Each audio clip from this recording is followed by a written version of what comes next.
Okay. Good morning. Right. So as in the previous session we have discussed about the different levels of the biodiversity, beginning with genetic diversity, species diversity and the ecosystem diversity, where we have come across the species diversity having the small changes with the species itself. That means the species which are having, especially in the amphibian diversity with respect to of western Ghats. The same way the genetic diversity with respect to of rice strains and mango varieties, and also the concentration of the chemicals secreted by the Reserpine omitoria, Rauwolfia omitoria, that is producing a chemical called Reserpine. Likewise, the concentration of that one will be changes based on the regions where they are present. That makes the small changes in the genetical composition. That genetical variation, either in the form of alleles or maybe in the genes or in the part of a chromosome structures. So likewise, and also they are playing the vital role in the ecosystem where they are present. Either it may be the meadows or maybe the coral reef or maybe the Himalaya or maybe the desert or mountains. Likewise, they will produce a different types of variety or diversified forms of a living creatures. So that is what we have seen. That is where we come across Scandinavian countries like the Norway. What is that Scandinavian country? Yes, the uniformity of the light source, that is solar light, will be not available continuously. Alli productivity anagutte, there will be less. Automatically it will lead to the less speciation and less stability of the ecosystem. So stability of ecosystem decreases when there is a less number of species occurring. Means diversity of the species is less. Okay. Likewise, we have seen the global biodiversity with respect of the general estimation of the biologist, that is about 20 to 50 million species. But as per the proper scientific approach made by the Robert May, as he has estimated that there are 7 million species of the species diversity at the global level. Among that, 1.5 are the described plants and animal diversity, 1.5 million. So out of that animals, there are about the 70% of the animals are insects only, because all diversity we have seen means in that plants and animals and the compare madre, in that plants and animals 70% are more than the 70% are animal, and are among around the 22% are the plants. Among those 70% animals, so 7 out of 10 are insects only. That means the 70% of the insect population we can see, or insect diversity we can see among the animals, we have seen that one. The same way, like this diversity has been accommodated over the 12 mega biodiversities we are seeing. That may be the Peru or Ecuador or Congo or Brazil or maybe the China or Mexico or Indonesia or India, Malaysia, Australia, right? So likewise, we are having a different mega biodiversities all over the globe, that is about 12. Out of the 12 mega biodiversities, India is one of the mega biodiversity which shares about 2.4% of the total land among the globe. So, but it is contributing more as the 3 to 4.4 times increased contribution to the global biodiversity, that is about 8.1%. Right? So, as we know, this 8.1% of biodiversity is very rich with the insects and also with the angiosperms and fungal diversity. Yes. But they are the same way, they are given the global biodiversity representation in the graphical one. So, with respect of invertebrate, with respect of vertebrate, with respect of the plant and other taxa. So, here the plant and taxa that is given with the fungi. So, ferns and allies and also the mosses. Among the plants we will see angiospermic diversity is more, but if it is compared with the other taxa other than the animals and plants, means we will come across fungi diversity is more. In the plants itself, we will come across other allied species of the ferns are more than the lichens, because lichens are the least one we can see in the diversity.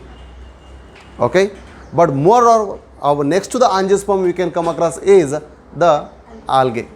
Next to the algae we will come across the mosses, and then the allied species with the ferns, and then we come across with the lichens. Together this all composition is more than the fungi. Ivelladnu ottige combine madre fungi ginta ಜಾಸ್ತಿ ಇದೆ.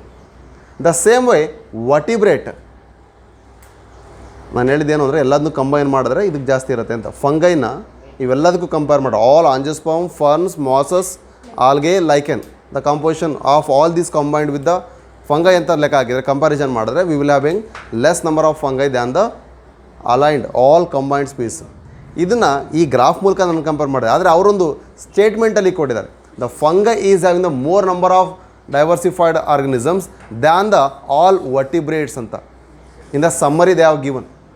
In the summary, they have mentioned that all vertebrates combined together having a more diversity, but they are having less than the fungal anta.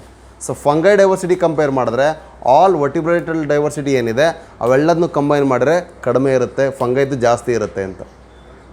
ಆದರೆ ಇಲ್ಲಿ mention ಮಾಡಬೇಕಾದ್ರೆ ಏವ್ಸ್ನ ಬಿಟ್ಬಿಟ್ಟು ಇನ್ನೆಲ್ಲದನ್ನು mention ಮಾಡಿದ್ದೀವಿ. ಅದು Amphibia ಇದೆ, fishes ಇದೆ, ರೆಪ್ಟೈಲ್ಸ್ ಇದೆ ಆ್ಯಂಡ್ ಮ್ಯಾಮಲ್ಸ್ ಇದೆ. ಸೊ ಹಾಗಾದ್ರೆ ಈ ಥರ ಕೊಟ್ಟರೆ ಏನು ಮಾಡ್ಬೇಕು sir?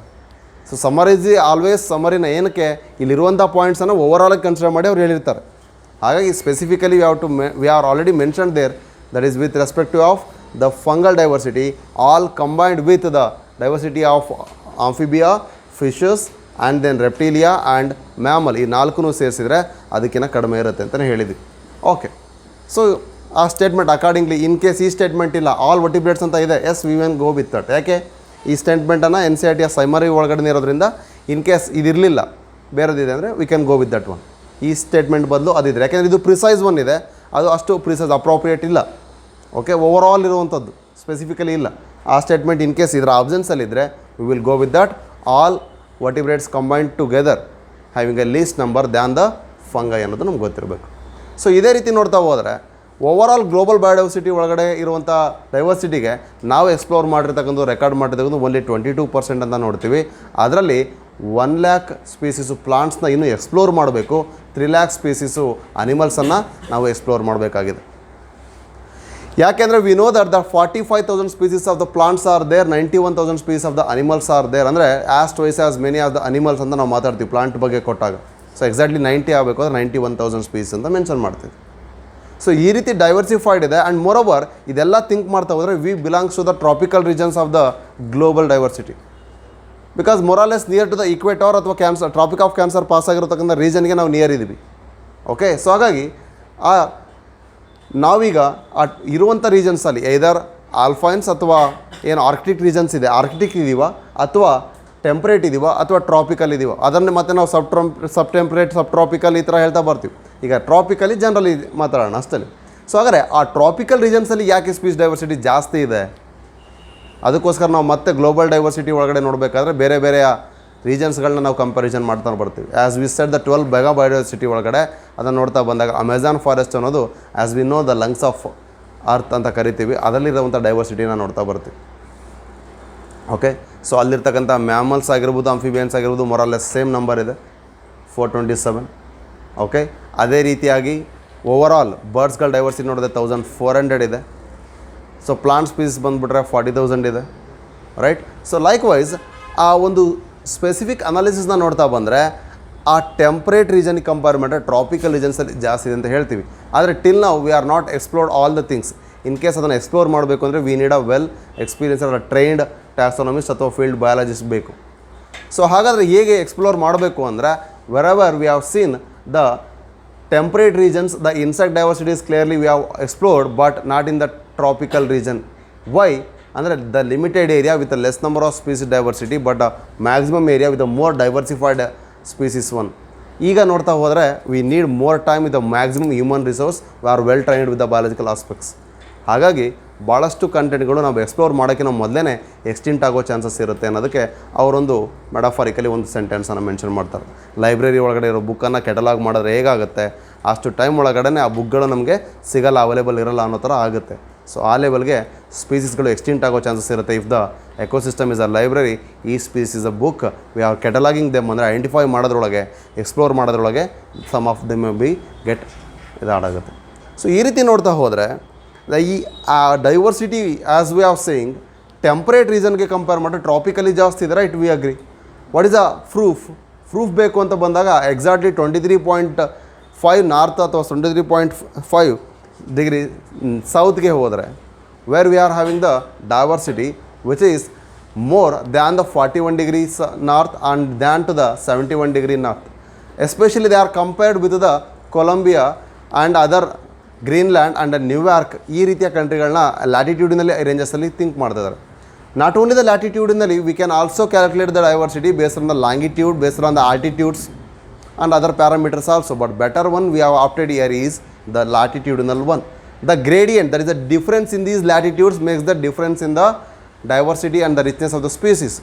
Especially in the avifaunal diversity, means the bird diversity they have calculated, and the comparison they have given based on that statistical data, that Colombia gives as having a 1400 bird species, whereas the Amazon forest is having 1300, India is having the 1200, and then the 105 is found in the New York, where it is a 41 degree north, and Greenland, which is having the 71 degree north, which is having the 56 avifaunal diversity. So just see the 56 of the Greenland, where it is 71 degree to the north, okay, then 41 degree to the north, that is from the equator we are saying, the 41 degree to the north, which is the New York, which is having the double of that Greenland, because more or less double, 105 ಇದೆ, 112 ಬಂತು ಅಂದರೆ ನಮಗೆ 56 double ಆದಂಗೆ ಆಯಿತು. 105 ಇದೆ, that double of that one. ಆದರೆ the same way 105, whereas we have seen the avifaunal species of in the New York is 10 times lesser, approximately 10 times lesser than the Columbia region. 1400 approximately 1600 ಇದ್ದಿದ್ರೆ, exactly 105 1500 ಇದ್ದಿದ್ರೆ 105ಗೆ 10 times ಆಗ್ತಿತ್ತು. So ಹಾಗಾಗಿ whereas in the equator region, wherever we can find the regions which are near to the equator or exactly at the equator, they will be having more amount of the species, more diversified content, right? So we will be having that proof only because of the Colombia, what we can see, or even in the Amazon forest, or even in the India, which is almost a tropical region, that is what we generally refer the subtropic ಅಂತ ಕರಿತೀವಿ.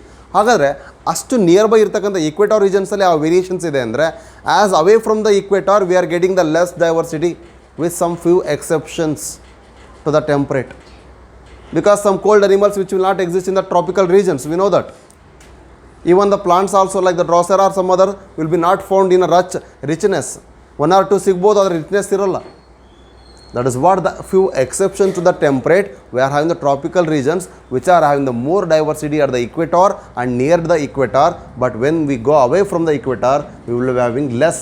Means from equator region to the polar region, the diversity of the species will get decreases ಅಂತ ಹೇಳ್ತೀವಿ. ಇಷ್ಟೇ ನಿನ್ನೆ ನಾವು ಮಾಡಿದಂಥ ಕ್ಲಾಸಿನ summary. ಇರುವಂಥ ಎಲ್ಲ ಪಾಯಿಂಟ್ಸು ಇಷ್ಟೇ ಹೇಳ್ಬೋದು. ಬಟ್ ಇಲ್ಲಿರುವಂಥದ್ದು ಯಾವಾಗ ಗೊತ್ತಾಗುತ್ತೆ ನಮಗೆ ಅಂದರೆ, ಒಂದೆರಡು ಸಲ ಓದಿದಾಗ ರಿಪೀಟೆಡ್ಲಿ ನಾವು ಇದನ್ನು ಬರೆದಾಗ ನಮಗೆ ನೆನಪಿರುತ್ತೆ. Clear? So the main thing to remember the numbers ಅಂದರೆ, ನಿಮಗೆ ರಿಲೇಟೆಡ್ ಆಗಿರ್ತಕ್ಕಂಥದ್ದು ಏನಾದ್ರು ಕಂಟೆಂಟ್ಸ್ಗಳು ಈಸ್ವಿಗಳಿದ್ದರೆ ಅವುಗಳನ್ನ ಅಲ್ಲಿ ಲಿಂಕ್ ಮಾಡ್ಕೋಬೇಕು ಒಂದು, ಅಥವಾ ನಿಮಗೆ ಯಾವುದೋ ಒಂದು ಕಂಪ್ಯಾರಿಸನ್ ಮೂಲಕ ಹೇಳ್ಕೊಂಡು ಬರೆಯೋಕ್ಕೆ ಬರುತ್ತಾ, ಓಕೆ ಅದನ್ನು ಬರೀಬೇಕು. ಈಗ ನಾನು ಬರೀಬೇಕಾದ್ರೆ ನಾನು ನಿಮ್ಗೇನು ಹೇಳಿದೆ, ಅಮೆಝಾನ್ ಫಾರೆಸ್ಟಿಂದ ಇಲ್ಲಿ ತೊಗೊಂಡು ಸೇರಿಸ್ಕೊಂಡೆ. ಇಲ್ಲಿ ಎಲ್ಲೋ ಅಮೆಝಾನ್ ಫಾರೆಸ್ಟ್ ಬಗ್ಗೆ ಹೇಳಿಲ್ಲ ಅವ್ರು ಈಗಲೇ. ಏವಿಫಾನಲ್ ಡೈವರ್ಸಿಟಿ ಹೇಳ್ಬೇಕಾದ್ರೆ ಕೊಲಂಬಿಯಾ ಆದ ತಕ್ಷಣ ನೆಕ್ಸ್ಟ್ ಏನು ಹೇಳಿದ್ದೇವೆ, ನ್ಯೂಯಾರ್ಕ್ ಹೇಳಿದ್ದೀವಿ. ನ್ಯೂಯಾರ್ಕ್ ಆದರೆ ಗ್ರೀನ್ ಹೇಳಿದೆ, ಆದರೆ ಇಂಡಿಯಾದು ಕೂಡ ಇದೆ, ರೈಟ್? ಸೊ ಇನ್ನೊಂದು ಇಲ್ಲಿ ಸೇರಿಸ್ಕೊಂಡು ಅಲ್ಲಿಗೆ 1400 300 200 ಉಳಿದಂಥದ್ದೇ 106. ಮತ್ತು ನಾನು ಇಲ್ಲಿ ಕಂಪೇರ್ ಮಾಡ್ಬೇಕಾದ್ರೆ ನಿಮ್ಗೆ ಹೇಳಿದೆ, ಇದಕ್ಕಿಂತ ಅಪ್ರಾಕ್ಸಿಮೇಟ್ಲಿ ಡಬಲ್ ಇದೆ, ಇದಕ್ಕಿಂತ ಅಪ್ರಾಕ್ಸಿಮೇಟ್ಲಿ 10 ಟೈಮ್ಸ್ ಇದೆ. ಇದನ್ನಲ್ಲಿ ಕಂಪೇರ್ ಮಾಡಿಲ್ಲ. ಈಕ್ವೆಡಾರ್ ರೀಜನ್ನಿನ ರೈನ್ ಫಾರೆಸ್ಟ್ ಅಥವಾ ಟ್ರಾಪಿಕಲ್ ಫಾರೆಸ್ಟನ್ನು ಕಂಪೇರ್ ಮಾಡಬೇಕಾದ್ರೆ 10 ಟೈಮ್ಸ್ ಮಿಡ್ವೆಸ್ಟ್ ಏಷ್ಯಾಗಿಂತ ಕಮ್ಮಿ ಇರುತ್ತೆ, ಮಿಡ್ವೆಸ್ಟ್ ಏಷ್ಯಾದಲ್ಲಿ ಕಮ್ಮಿ ಇರುತ್ತೆ ಅಂತ ಹೇಳ್ತಾರೆ. The forest which is the tropic forest of the Midwest is lesser, that is what 10 times lesser than the equator region. Ecuador, that is a mega diversity region. Ecuador is the place. That Ecuador region is having 10 times more forest patch, that is the tropic forest patch, than the Midwest of the USA region. As we are saying, the South America is an Amazon region, but the Midwest region is not having that huge diversity. Approximately 16% ಇದ್ದಂಥದ್ದು ಈಗ more or less 6%ಗೆ ಬಂದಿದೆ. ಆ ಲೆವೆಲ್ಗೆ down ಆಗ್ತಾಯಿದೆ ಅಂದರೆ ಏನರ್ಥ? That is what we are doing the exploitation. ಅಂದರೆ nothing but the habitat fragmentation, ಅಥವಾ ಇನ್ಯಾವುದೋ ಒಂದು ವೇಯಲ್ಲಿ ನಾವು ಅಲ್ಲಿನ ಡೈವರ್ಸಿಟಿಯನ್ನು ಡಿಕ್ರೀಸ್ ಮಾಡಿಸ್ತಾ ಇದ್ದೀವಿ ಅಂತ ಅರ್ಥ, ಲಾಸ್ ಮಾಡ್ತಾ ಇದ್ವಿ ಅಂತ. ಹಾಗಾದ್ರೆ ವಾಟ್ ಎವರ್, ಲಾಸ್ ಬಗ್ಗೆ ಆಮೇಲೆ ಮಾತಾಡೋಣ. ಇಲ್ಲಿ ಎಕ್ಸಾಕ್ಟ್ಲಿ ಇಷ್ಟೆಲ್ಲ ಸ್ಪೀಸೀಸ್ ಡೈವರ್ಸಿಟಿ ಇರೋದಕ್ಕೆ ರೀಸನ್ ಏನು? What is the reason why tropic is having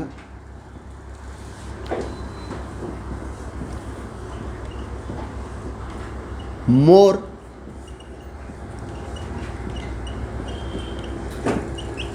diversity? Can anyone give me the answer? ಯಾಕೆ ಟ್ರಾಪಿಕ್ಸಲ್ಲಿ ಸನ್ಲೈಟ್ ಇದೆ? Okay okay yes less seasonal. ಯಾವುದು? ಟ್ರಾಪಿಕ್ ಲೆಸ್ ಸೀಸ್ನಲ್ಲ? ಓಕೆ, ಆಮೇಲೆ suitable.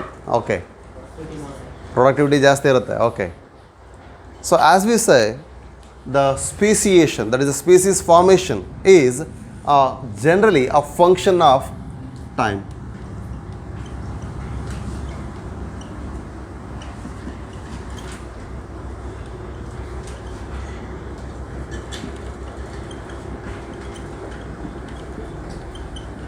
As we know, the temperate countries and the tropical countries.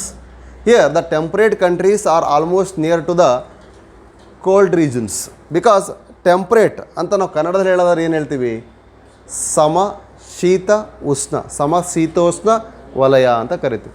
ಹಾಗಾದರೆ temperature ನಾರ್ಮಲಾಗಿ ಇರುತ್ತೆ, ಅದಕ್ಕೆ ಈಕ್ವಲ್ ಆಗಿರ್ತಕ್ಕಂಥ ಕೋಲ್ಡ್ ಕಂಡೀಷನ್ಸು ಕೂಡ ಮೋರ್ ಓವರ್ ಸಿಮಿಲರ್ ಆಗಿರುತ್ತೆ, ಸಮವಾಗಿರುತ್ತೆ, ಈಕ್ವಲ್ ಡಿಸ್ಟ್ರಿಬ್ಯೂಷನ್ಸ್. ಹಾಗಾಗಿ ಆಟಮ್ ಆ್ಯಂಡ್ ಸ್ಪ್ರಿಂಗ್ ಅಂತ ನಾವು ಡಿವೈಡ್ ಮಾಡ್ತೀವಿ, ಎರಡೇ ಸೀಸನ್ಸ್ ಆ ಕಂಟ್ರೀಸ್ಗಳಲ್ಲೆಲ್ಲ. ಎಲ್ಲೆಲ್ಲಿ ಟೆಂಪ್ರೇಟ್ ಅಂತ ಮಾತಾಡ್ತೀವಿ ಆ ರೀಜನ್ಸಲ್ಲಿ ನಾವು ಎರಡೇ ಸೀಸನ್ಸ್ ಡಿವೈಡ್ ಮಾಡ್ತೀವಿ. ಒಂದು ಎಲ್ಲಿ 6 months ಕಂಪ್ಲೀಟ್ಲಿ ಸಮ್ಮರ್ ಅಂತ ನಾವಿಲ್ಲೇನು ಸಮ್ಮರ್ ಅಂತೀವಿ ಅದನ್ನು ಅವರು ಸ್ಪ್ರಿಂಗ್ ಅಂತ ಕರಿತೀವಿ. ಅದರ ಆಫ್ಟರ್ ವಿಂಟರ್ ಅಂತ ಅಲ್ಲಿ ಕರೆಯೋದಕ್ಕೆ ಆಟಮ್ನ ಅಂತ ಕರೀತಾರೆ, right? So fall of winter nothing but ಸಮ್ಮರಿಗೆ ಬರುತ್ತೆ ಅಂತ ನಾವು ಕರಿತೀವಿ. ಅಲ್ಲಿ ಫಾಲ್ ಆಫ್ ಆಟಮ್ ಅಂದರೆ ಸಮ್ಮರಿಗೆ ಬರುತ್ತೆ ಅಂತ ಸ್ಪ್ರಿಂಗ್ ಅಂತಾರೆ. ಸೊ ಎರಡೇ ಸೀಸನ್ಸ್. ಸೊ ಇದೇ ರೀತಿಯಾಗಿ ದ ಸೀಸನ್ಸ್ ಬೇಸ್ ಮೇಲೂ ಕೂಡ ಇಲ್ಲಿ ಸ್ಪೀಸಿಯೇಷನ್ ಇಂಪಾರ್ಟೆಂಟ್ ಆಗುತ್ತೆ, ಡೈವರ್ಸಿಫೈಡ್ ಫಾರ್ಮ್ಸ್ ತಗೊಳ್ತೆ. ಓಕೆ, ಅದು ಸೆಕೆಂಡ್ ಇದೆ. ಹಾಗಾದರೆ speciation is generally a function of time. ಯಾಕೆ ಇದನ್ನು ಕೋಲ್ಡ್ ಅನ್ನೋದಕ್ಕೆ ಮೆನ್ಷನ್ ಮಾಡೋಕ್ಕೆ ಹೇಳಿದೆ ಅಂದರೆ, ಈ ಕೋಲ್ಡ್ ಕಂಡೀಷನ್ಸ್ ಜಾಸ್ತಿ ಆಗ್ತಾ ಹೋದಾಗೆ ಐಸ್ ಫಾರ್ಮೇಷನ್ಸ್ ಕಾಮನ್. ಈ ಐಸ್ಬರ್ಗ್ಸ್ ಏನಾಗ್ತಾ ಹೋಗುತ್ತೆ? ಡಿಗ್ರೇಡ್ ಆಗ್ತಾ ಹೋದರೆ, ದಟ್ ಮೀನ್ಸ್ ಡಿಸಾಲ್ವ್ ಆಗ್ತಾ ಹೋದರೆ ಏನಾಗ್ತಾ ಹೋಗುತ್ತೆ? That due to the higher temperature glaciations are common. So that is what we have seen the ice ages. ಒಂದೊಂದೇ ಪೀರಿಯಡಲ್ಲಿ ಏನೆಲ್ಲ ಚೇಂಜಸ್ ಆಗ್ತಾ ಹೋದರೆ ಅಲ್ಲಿ ಫಾರ್ಮೇಷನ್ ಆಗುವಂಥ ಸ್ಪೀಸೀಸ್ ಏನಾಗುತ್ತೆ, ಅಲ್ಲಿ ಜಿಯೋಗ್ರಫಿಕಲ್ ಐಸೋಲೇಷನ್ ಹೇಗಾಗುತ್ತೆ ಅದು ನಮ್ಗೆ ಗೊತ್ತಿದೆ. Have you seen Ice Age films? Ice Age series ನೋಡಿದ್ದೀರಾ? ಎಷ್ಟು ಜನ ನೋಡಿರಿ ಕಾಯಿದ್ರಿ? ಅಲ್ಲಿ ಮ್ಯಾಮೋಸ್ ಎಲ್ಲ ಯಾವಾಗ ಬರುತ್ತೆ ಅಲ್ಲಿ ತನಕ ಏನಾಗಿರುತ್ತೆ ನೋಡಿದ್ದೀರಾ? ರೈಟ್? ನೋಡಿಲ್ಲ ಅಂದರೆ ಒಂದು ಸಲ ಫ್ರೀಯಾಗಿ ನೋಡಿರಿ, ನೀಟ್ ಮುಗಿದ್ಮೇಲೆ.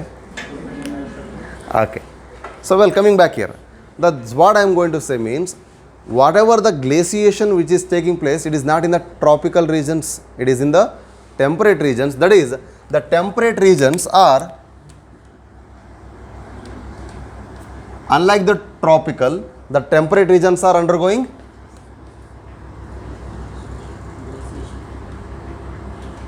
frequent glaciations. So frequent glaciations means what? The glaciations are occurring repeatedly, one another way, one after the other, they are taking place in the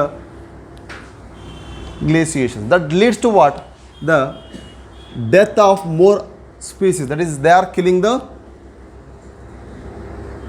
more species. Why? Glaciation is suddenly exhibiting phenomena. Automatically it will, without our precautions or without any of the intimations, we will be facing this disaster or catastrophes. Naturally exist ಆಗ್ತಕ್ಕಂಥದ್ದು. ಅದನ್ನು ಹೋಗಿ ನಾವ್ಯಾರು ಬೆಂಕಿ ಹಚ್ಚಿಲ್ಲ ice ಕರಗಕ್ಕೆ, ಅಥವಾ temperature ನಾವು rice ಮಾಡಿರೋದಲ್ಲ ಅಂತ ಹೇಳಂಗಿಲ್ಲ. ಈಗ ಗ್ಲೋಬಲ್ ವಾರ್ಮಿಂಗ್ ನಾವೇ ಮಾಡಿರೋದು. ಓಕೆ, ಬಟ್ ನ್ಯಾಚುರಲ್ ಪ್ರೊಸೆಸ್ ಆಗಿದೆ ಅಂತ ಅಂದರೆ that natural calamities are what are the catastrophes what we say, due to that they will be killing more number of species, hence that decreases the species diversity. Even though ಈಗ ನಾವೆಲ್ಲ ಏನು ಮ್ಯಾಮೋಸ್ ಅಂತ ಮಾತಾಡ್ತೀವಿ ಅಥವಾ ಹೆಚ್ಚಿನದಾಗಿ ಮ್ಯಾಮಲ್ಸ್ ಎಲ್ಲ ಬೇರೆ ಕಡೆಯಿಂದ ಈ ಕಡೆ ಬಂದಿದ್ದಾವೆ, ಅದೆಲ್ಲ ಐಸೋಲೇಷನಿಂದ ಬಂದಿದ್ದು. ಐಸೋಲೇಷನಿಂದ ಬಂದಿದೆ ಅಂದರೆ ದಟ್ ಇಸ್ ಆಲ್ ಟೆಂಪ್ರೇಟಲ್ಲೂ ಕೂಡ ಇದೇ ರೀತಿಯಾದ ಡೈವರ್ಸಿಟಿನೇ ಇದ್ದಿದ್ದು.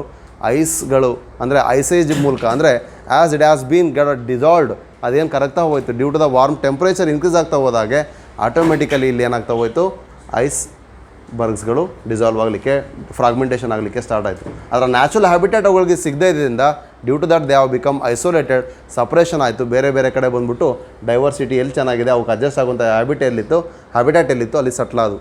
ಸೊ ಅಲ್ಲಿಗೆ ಅದರ ಎನ್ಹಾನ್ಸ್ಮೆಂಟ್ ಜಾಸ್ತಿ ಆಯಿತು. ಆ ಏರಿಯಾದಲ್ಲಿ ಇನ್ನೂ ಚೆನ್ನಾಗಾಯಿತು, ಈ ಏರಿಯಾಗಳಿಗೆ ಸ್ಕೇರ್ಸಿಟಿ ಅಥವಾ ಲೆಸ್ ನಂಬರ್ ಆಯಿತು. So that is how the glaciation is happening and leading to the less number of species diversity. But the thing is another way, they are leading to the undisturbed environment. When there is a small slowly undergoing changes, the same way our body will respond to that, and that will also make the slow changes, that is unpredictable one. But ultimately on the long days, we will get after the million years, we will get a new species that is having a resistivity or whatever the resilience phenomena, right now. But if we are getting sudden changes, see now, one or other way, we are not using our brains moreover 5 to 10 years, means in the next generation of our upcoming we have a reduced brain capacity, right? The same way, the external ear, which we are not having that one, earlier we can see the external ear pinna will be having the more larger than the what we are having now. ಈಗಿನ ಮಕ್ಕಳಲ್ಲಿ ಕಿವಿಗಳು ನೋಡಿ ಭಾಳ ಸಣ್ಣಕ್ಕೆ fix ಆಗಿ ಭಾಳ clear ಆಗಿದ್ದಾವೆ ಅಂತ ಅನಿಸುತ್ತೆ. But the thing which is earlier for balancing the body ಅಂತ ಭಾಳಷ್ಟು ಲಾರ್ಜ್ ಅನಿಮಲ್ಸ್ಗಳಲ್ಲಿ, ಸ್ಮಾಲ್ ಅನಿಮಲ್ಸಲ್ಲಿ ಬಾಡಿ ಟೆಂಪರೇಚರ್ ಬ್ಯಾಲೆನ್ಸ್ ಮಾಡಲಿಕ್ಕೆಲ್ಲ ಮಾತಾಡ್ತೀವಿ. ಆದರೆ evolutionary it is getting reduced ಅನ್ನೋದು ಕೂಡ ನಾವು ನೋಟಿಸ್ ಮಾಡಬೇಕಾಗತ್ತೆ, ರೈಟ್? ಕೆಲವರಿಗೆ ಇಯರ್ ಪಿನ್ ಈ ಥರ ಫ್ರೀ ಇರುತ್ತೆ, ಕೆಲವರಿಗೆ ಅಟ್ಯಾಚ್ ಆಗಿರೋದಿರುತ್ತೆ. What is that genetical mechanism? That is what the evolutionary changes which we are not clearly noticing, but it is slowly undergoing. When it is undisturbed, suddenly disturbed means what it will make. For a character it is getting changes, but suddenly that character is also getting abrupted, means another way it has to fight for another one thing. For example, we have to cope up with the rising temperature. Our body will be having a more water holding capacity and something like the secreting the saline water out of the body or waste in the sweat form. But suddenly we are having a down in the temperature level and we will be facing the cold condition throughout the year, or likewise repeated. What happens? Our body has to cope up with the lower temperature with the external environment. Then our body needs to cope up with that one, means we need some other changes. If it is continuing and persisting for several years, our body will start to cope up with the cold conditions if we are having that modification slowly or whatever. If you are not done, then you will be eliminated, that's it. The same way here, the glaciation led to the disturb in the environment and they led to the killing or the death of the more number of species. Hence, the temperate regions are having less number of species diversity than the tropical regions. That is the one thing. Clear? The second one is,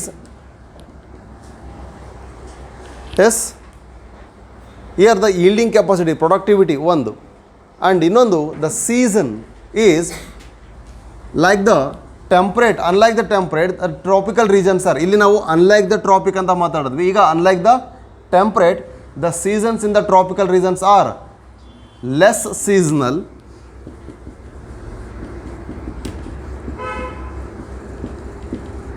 but we can easily predict what happens in the future, which season is coming next ಅನ್ನೋದು ಕೂಡ clear ಆಗಿ ಗೊತ್ತಾಗುತ್ತೆ. And moreover, they are all constant. So constant ಆಗಿರೋದ್ರಿಂದ ಏನಾಗುತ್ತೆ, we will cope up with that one, we will get ready with that one. Best example ಅಂದರೆ the birds which will build their nest before the rainy season and they will collect whatever the fodder they require in the next, because in the rainy season they will be not having the condition to cope up with the external temperature and they are not having the sufficient food grains. So availability ಆ ಟೈಮಲ್ಲಿ ಕಡಿಮೆ ಇರುತ್ತೆ, ಯಾಕೆಂದರೆ ಯಾವಾಗಲೂ ಕೂಡ ನಾವು growing ಮಾಡೋದೇ rainy ಸೀಸನಲ್ಲಿ. ಆವಾಗ ನಮಗೆ ಅವೈಲೇಬಿಲಿಟಿ ಕಡಿಮೆ ಇರ್ಬೋದು ಅನ್ನೋ ಒಂದು ಸೀಸನ್ ಒಂದಾದರೆ, ಎರಡದು ಅವುಗಳ ಬಾಡಿ ಟೆಂಪ್ರೇಚರು ಅಥವಾ ಹೆಲ್ತ್ ವೇರಿಯೇಷನ್ಸ್ ಆಗ್ಬೋದು ಅನ್ನೋ ರೀಸನ್ಗೆ ಹೆಚ್ಚಿನದಾಗಿ ಅವುಗಳ ಸೇಫ್ಟಿ ಆ ಒಂದು ಕಂಡೀಷನ್ಸ್ ಚೆನ್ನಾಗಿರ್ಬೇಕು. ಹಾಗಾಗಿ they will rebuild their nest ಅಥವಾ they will build a new nest to be the safer one. ಅವುಗಳಿಗೆ ಸರಿಯಾದ ವಾತಾವರಣ ಬೇಕು ಅನ್ನೋ ರೀಸನ್ಗೆ ಸೇಫ್ ಆಗಿರೋದಕ್ಕೆ ನೆಸ್ಟ್ಗಳನ್ನ ಬಿಲ್ಡ್ ಮಾಡ್ತವೆ. ಯಾವಾಗ when they predict the seasons, ಯಾವ ಸೀಸನ್ ನೆಕ್ಸ್ಟ್ ಬರುತ್ತೆ, ನೆಕ್ಸ್ಟ್ ಏನಾಗ್ತದೆ ನ್ಯಾಚುರಲ್ ಆಗಿ ಅನ್ನೋದು ಗೊತ್ತಿದ್ದರೆ. But unless we don't know those conditions, means how they will prepare their nest, in which season they will prepare their nest, right? So if it is unseasonal one, as the rain we are expected in the December month, means it is unseasonal rain. It is due to the natural calamities, that is the climatical changes we are expecting, right? It is all because of the result of what we have done for the biodiversity, right? The same way here, that less seasonal, more predictable and more constant conditions are provided in the tropical region than to the temperate. Hence we are having a changes which are modified with particular to that conditions. Hence easily they will undergo changes without disturbances, undisturbed condition. million years ತನಕ disturb ಆಗಲ್ಲ ಇವು. Traffic countries compare ಮಾಡಿದ್ರೆ ಟೆಂಪ್ರೇಟಲ್ಲಿ ಜಾಸ್ತಿ ಆಗ್ತಾ ಹೋಗುತ್ತೆ ಆ ಥರ disturbances. ಯಾಕೆಂದರೆ ಈಗಲೂ ನಾವು ನೋಡಿದ್ವಿ ಗ್ಲೇಸಿಯೇಷನ್ಸ್ ಕೂಡ ಆಗುತ್ತೆ ಅಲ್ಲಿ ಅಂತ. ಸೊ ಇವೆರಡು ರೀಸನ್ಸ್ ಒಂದಾದರೆ, ಇನ್ನೊಂದು availability of the solar energy throughout the year. There will be no variations in the productivity. So all year ಎಲ್ಲ ಇಡೀ ವರ್ಷ ಪೂರ್ತಿ ನಮಗೆ ಸೋಲಾರ್ ಎನರ್ಜಿ ಸರಿಯಾಗಿ ಸಿಗುತ್ತೆ. ವಾಟ್ರ್ ಮಾತ್ರ ಬಿಸಿ ಆಗೋಲ್ಲ ಅಷ್ಟೇ ಆಟ್ಲಾಗಿ ಅಲ್ವಾ. ಬಿಸಿ ಆಗುತ್ತೆ, ಅದು ಕೂಡ ಸಂಜೆ ಸಿಗುತ್ತೆ, ಆಗಲ್ಲ. ಹೀಟ್ರ್ ಸರಿ ಇಲ್ಲ, right. That means what, even in the winter we will face the sunlight, that is having the more day. ಇವತ್ತು ನಮಗೆ ಡೇ ಟೈಮ್ ಚೆನ್ನಾಗಿ ಸಿಗ್ತದೆ ಈಗ, ಆದರೆ sunlight is available throughout the year. But whereas in the temperate countries, the sunlight will be not available throughout the country throughout the year. Yake? That is what the Tropic of Cancer, which is passing through the countries which are directly getting the sunlight, we are near to that one. But away from this Tropic of Cancer, that is equatorial plane, in the bit ಮೇಲೆ ಹೋಗ್ತಾ ಹೋದರೆ away from this equatorial plane, they will be get oblique rays, hence they are having a less sunlight. The productivity will be less, hence there will be variations will be more. So likewise, the third thing is, throughout the year, they will get the solar energy that will be constituting for a productivity. So if the producers are enough to supply the raw materials to the other consumer or whatever the higher tropic levels than to them, then there will be a equilibrium exists, means between the exchange of the food content or whatever the other raw material sources to decomposers or whatever the consumers will be sufficiently existing there. If the productivity rate is less, there will be a competition exist to the common source, we know that, right? Hence the productivity should be always in a normal way, that should be in a constant way. Hence we will get a solar energy in a normally in throughout the year, there will be productivity will be constant, that will be in higher rate only, there will be no declinity. Once it is declined, there will be competition increases, there will be some animals who are not stable or who are not able to fight with the other organisms or higher tropic, they will get eliminated. Clear? That is what the thing here is. Hence the tropics are having the more biodiversity with the species diversity richness as we can compare with the temperate one. These are the main three reasons. Clear? So likewise, there is an German geographer and the naturalist called Van Humboldt, right? So this Van Humboldt, that is Alexander Van Humboldt, who is a German based naturalist and geographer.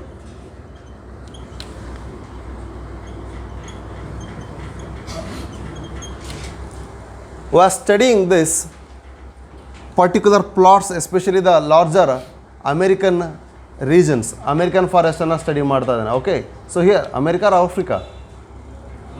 American forest. So here this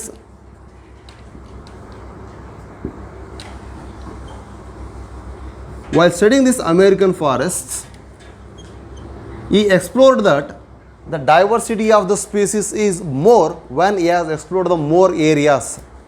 But when it is limited to the particular areas, mean the smaller areas, he got the lesser species diversity. But as we just compared, larger the area, he got what? More species diversity. Smaller the area, he got less species diversity. But the larger areas are having the more species diversity only up to certain limits. As area of expansion is more, exploration is more, but there will be a certain limit to that one. Think this is a smaller area, there is only one or two species we can find. Diversity is more or less one or two species will be eligible to here survive one. But when the conditions are supporting the more type of species, for example, as we said, that amphibian diversity in the Western Ghats, that wise the Western Ghats are also supporting the tree ecosystem support ಮಾಡ್ತದೆ. ಹೇಗೆ? That is also having the insect diversity is also more, especially the evergreen forest is also more, and the large tallest plants along with the WAM plants. WAM plants means what? Vesicular arbuscular mycorrhizas ಏನು ನೋಡಿದ್ವಿ ಎಲ್ಲಿ? The fungal association in the weeds. So ಹಾಗಾಗಿ ಆ roots ಜೊತೆ formation ಆಗುವಂಥ ಆ lower ಬಯೋಟೋಯಿಂದ larger angiosperm biota ತನಕ ಕೂಡ ಅದು ಸಪೋರ್ಟ್ ಮಾಡ್ತಾ ಇದೆ ಅಂದರೆ then that is a more stable ಅಂತ ಅರ್ಥ. Then that is having the more species diversity ಅಂತ ಅರ್ಥ. ಕ್ಲಿಯರ್? ಸ್ಪೀಸೀಸ್ ಭಾಳ ಒಂದೇ ಇರೋದು ಇಂಪಾರ್ಟೆಂಟ್ ಅಲ್ಲ, ಒಂದೇ ಥರದ ಸ್ಪೀಸೀಸ್ಗಿಂತ ಹೆಚ್ಚು ಡೈವರ್ಸಿಫೈಡ್ ಸ್ಪೀಸೀಸ್ ಇರೋದು ಇಂಪಾರ್ಟೆಂಟ್. ಸ್ಪೀಸೀಸ್ ಡೈವರ್ಸಿಟಿ ಅಂದರೆ ಈಗ ಭಾಳಷ್ಟು ಥರದ ಸ್ಪೀಸ್ಗಳಿರಬೇಕು. ಆಂಫಿಬಿಯನ್ ಅಂದರೆ ಬರೀ ಕಪ್ಪೆ ಮಾತ್ರ ಇರೋದಲ್ಲ, ರೈಟ್? ಸೊ ಸಲಮೆಂಡರ್ ಆಗಲಿ ಅಥವಾ ಇನ್ನೊಂದಾಗಲಿ ಭಾಳ ಇಥಿಯೋಪಿಸ್ ಆಗಲಿ ಈ ಥರದ ಸ್ಪೀಸ್ಗಳು ಜಾಸ್ತಿ ಬೇಕು. So here the diversity with respect to species what I am saying is it is not about the single species richness. ಈಗ ಹ್ಯೂಮನ್ ಡೈವರ್ಸಿಟಿಲಿ ಇರೋದು ಕಡಿಮೆ, ಹ್ಯೂಮನ್ ಡೈವರ್ಸಿಟಿ ಇಲ್ಲ ನಾವಿಲ್ಲಿ. That is what we are having, that is the human richness. The species called Homo sapiens are more here. Hence this classroom is enriched with the homo sapien richness. This is the species richness. But along with that the mosquitoes or whatever some other plants which are existing here means then it is supporting the 3 or more type of the species. Hence it is species diversity. But compared to that classroom where we can only find the homo sapiens, then that is less diversified than this. That's it. ಈಗ ನಿಮಗೆ clear ಆಗ್ತಿದೆ ಏನು ಹೇಳ್ತಿದ್ದೀನಿ ನಾನು ಅಂತ. So the same way here the species diversity is more when the area of exploration is large. When he has explored the more larger areas, he got the species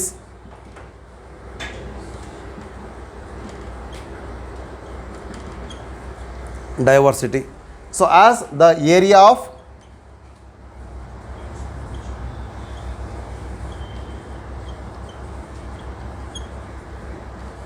exploration are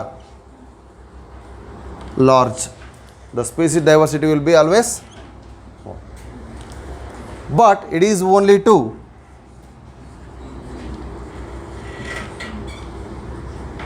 certain limit. For that he is giving an formula that stands having a straight line and also the rectangular hyperbola, but adana invert ಮಾಡಿದಂಗಿದೆ.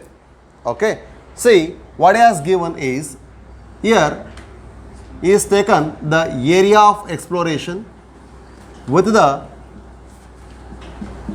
species richness.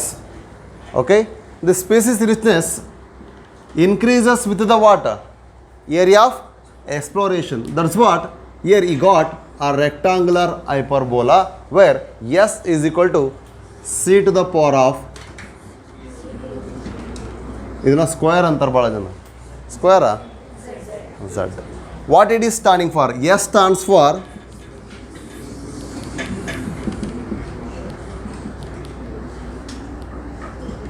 Species richness. Okay, then A stands for area, then Z stands for slope value, that is the regression value ಅಥವಾ coefficient. Slope of regression, that is the coefficient. Then C is equal to y intercept. Okay. So here when we have applied them on the log scale, okay, it will be, that is log S is equal to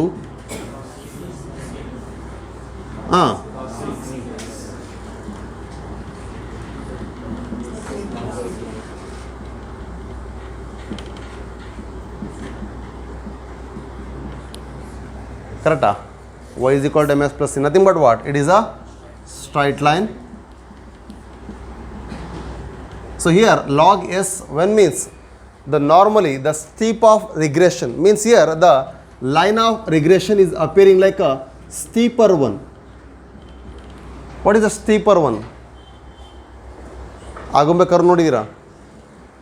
Srishaila ಹೋಗ್ಬೇಕಾದ್ರೆ ಕರು ನೋಡಿದ್ದೀರಾ? ಕೇಳಿದ್ದೀರಾ ಹೇಗಿರುತ್ತೆ ಅಂತ? ಏರ್ಪಿನ್ curves. There is very narrow steeper one, right? That is what here the thing is, the line of regression which is very steeper as the area of exploring is more. That indicates to to the certain limit, as the area is increasing, the species richness is also increases.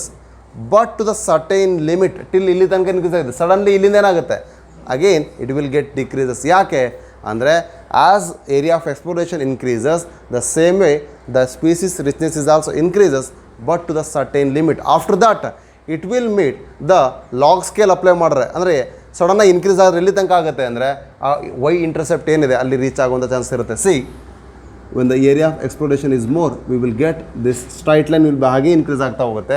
Area increase ಆಗ್ತಾ ಹೋದಾಗೆ ಈ straight line ಎಲ್ಲ ಒಂದು ಕಡೆ point meet ಆಗುತ್ತೆ. That's why the area of exploration is increased, the species richness is also increases to the certain limit, whence because the line of regression is more steeper. As area is increased, line of regression will be more steeper, ಅಂದರೆ ಭಾಳ ಕಿರಿದಾದದ್ದು, means very narrow, ಅಷ್ಟು near by ಬರ್ತಾ ಹೋಗುತ್ತೆ. So ಹಾಗಾಗಿ ಝಡ್ಡಿನ value ಅಲ್ಲಿ ಏನಾಗ್ತಾ ಹೋಗುತ್ತೆ, ಇನ್ನೂ ಕಡಿಮೆ ಆಗ್ತಾ ಹೋಗುತ್ತೆ, ರೆಡ್ಯೂಸ್ ಆಗ್ತಾ ಹೋಗುತ್ತೆ. ಕ್ಲಿಯರ್? ಈ ರೀತಿ ಫಾರ್ಮುಲೇಷನ್ ಮುಖಾಂತರ ಈ has given the species area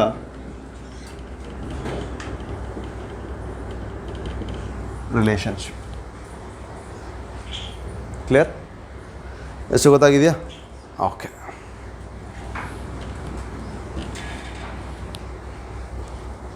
so clear?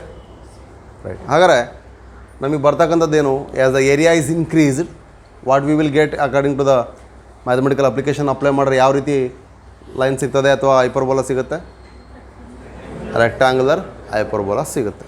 Okay, ಇದೇ ರೀತಿಯಾದ ಅಸೆಸ್ಮೆಂಟನ್ನು ಮಾಡ್ತಾ ಹೋದಾಗ, okay, as per applying the same ಫಾರ್ಮುಲೇಷನ್ಸನ್ನು ಅಪ್ಲೈ ಮಾಡಿದಾಗ ecologist and evolutionary biologists said that this line of regression values ಏನಿದೆ, ದ ವ್ಯಾಲ್ಯೂ ಆಫ್ regression ಅಥವಾ regression coefficient is for a smaller areas it is always 0.1 to 0.2 when it is compared to the smaller plots like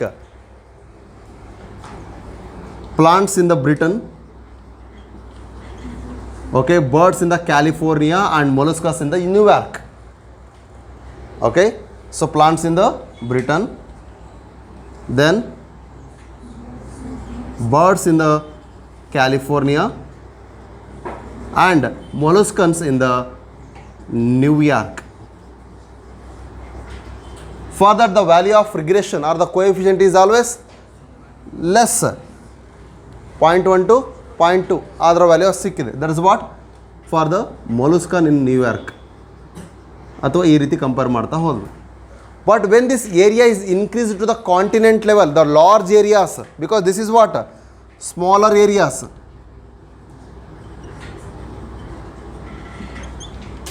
regression coefficient ಎಷ್ಟು ಬಂದಿದೆ, 0.1 to 0.2 ಇದೆ. To the larger area, nothing but it is the continental levels,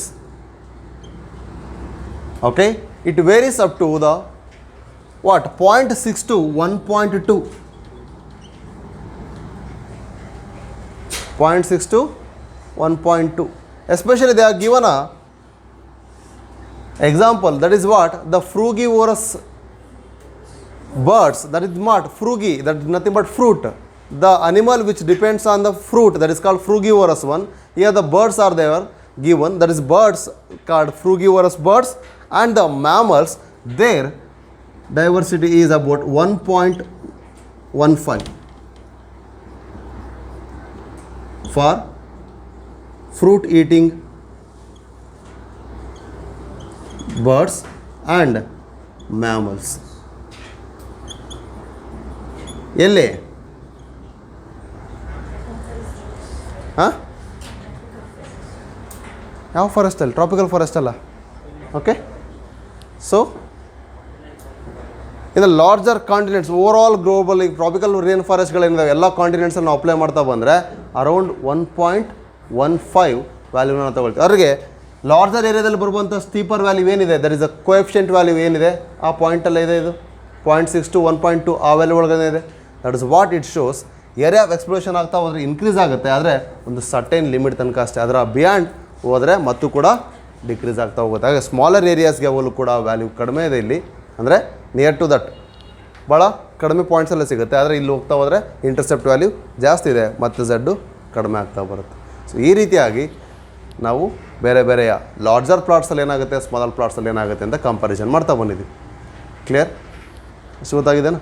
so ಹಾಗಾದರೆ von ಅಂಬೋಲ್ಟ್ ಹೇಗೆ ಎಕ್ಸ್ಪೆರಿಮೆಂಟ ಮಾಡ್ತಾ ಹೋದ, ಹಾಗೆ there is on person who experimented as taking a larger areas as divided into the smaller plots. ಒಂದು different plots ಆಗಿ divide ಮಾಡ್ತಾನೆ. What is the plot ಅಂದರೆ selected ಏರಿಯಾನ ಒಂದು ಪ್ಲಾಟ್ ಅಂತ ಕರಿತೀವಿ. This will be one plot.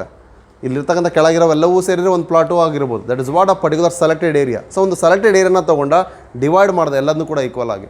So ಆ ರೀತಿಯಾದ ಪ್ಲಾಟ್ಸಲ್ಲಿ ಅವನು ಏನು ನೋಡ್ತಾ ಬರ್ತಾನೆ ಅಂದರೆ he has found the 2 main results. ಒಂದು ಮೇನ್ ರಿಸಲ್ಟ್ ಸಿಗುತ್ತೆ, ಅದ್ರ ಜೊತೆಗೆ ಇನ್ನೊಂದು ಆಕ್ಸರಿಯಾಗಿ ಇನ್ನೊಂದು ಸ್ಟೇಟ್ಮೆಂಟನ್ನು ಕೊಡ್ತಾನೆ. ಏನಂಗೆ ಯಾವ ರೀತಿ ಮಾಡ್ದೆ ಅಂದರೆ that is what the David Tilman's long term experiment on that one plots. It is very important. ಇದು ನಿಮಗೆ ಗೊತ್ತಿರಲಿ. ಅಷ್ಟು ಕ್ಲಿಯರ್ ಅದೇನಾ? ಓಕೆ.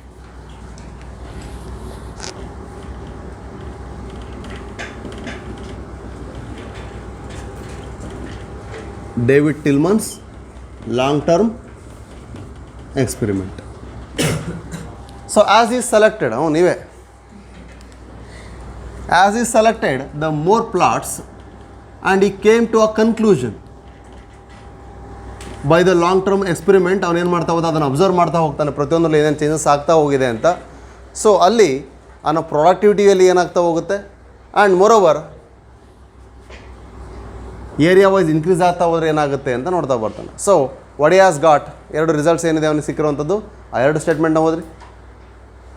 ಒಂದಲ್ಲಿ ಪ್ರೊಡಕ್ಟಿವಿಟಿ ಇನ್ಕ್ರೀಸ್ ಆಗೋದು ಹೇಳ್ತಾನೆ, ಒಂದು ಡೈವರ್ಸಿಫಿಕೇಷನ್ ಜಾಸ್ತಿ ಆಗ್ತಾ ಹೋದಾಗೆ ಅದರ ಸ್ಟೆಬಿಲಿಟಿ ಕೂಡ ಆ್ಯಂಡ್ ಪ್ರೊಡಕ್ಟಿವಿಟಿ ಕೂಡ ಇನ್ಕ್ರೀಸ್ ಆಗುತ್ತೆ ಅಂತ ಹೇಳ್ತಾನೆ. Okay, see that one.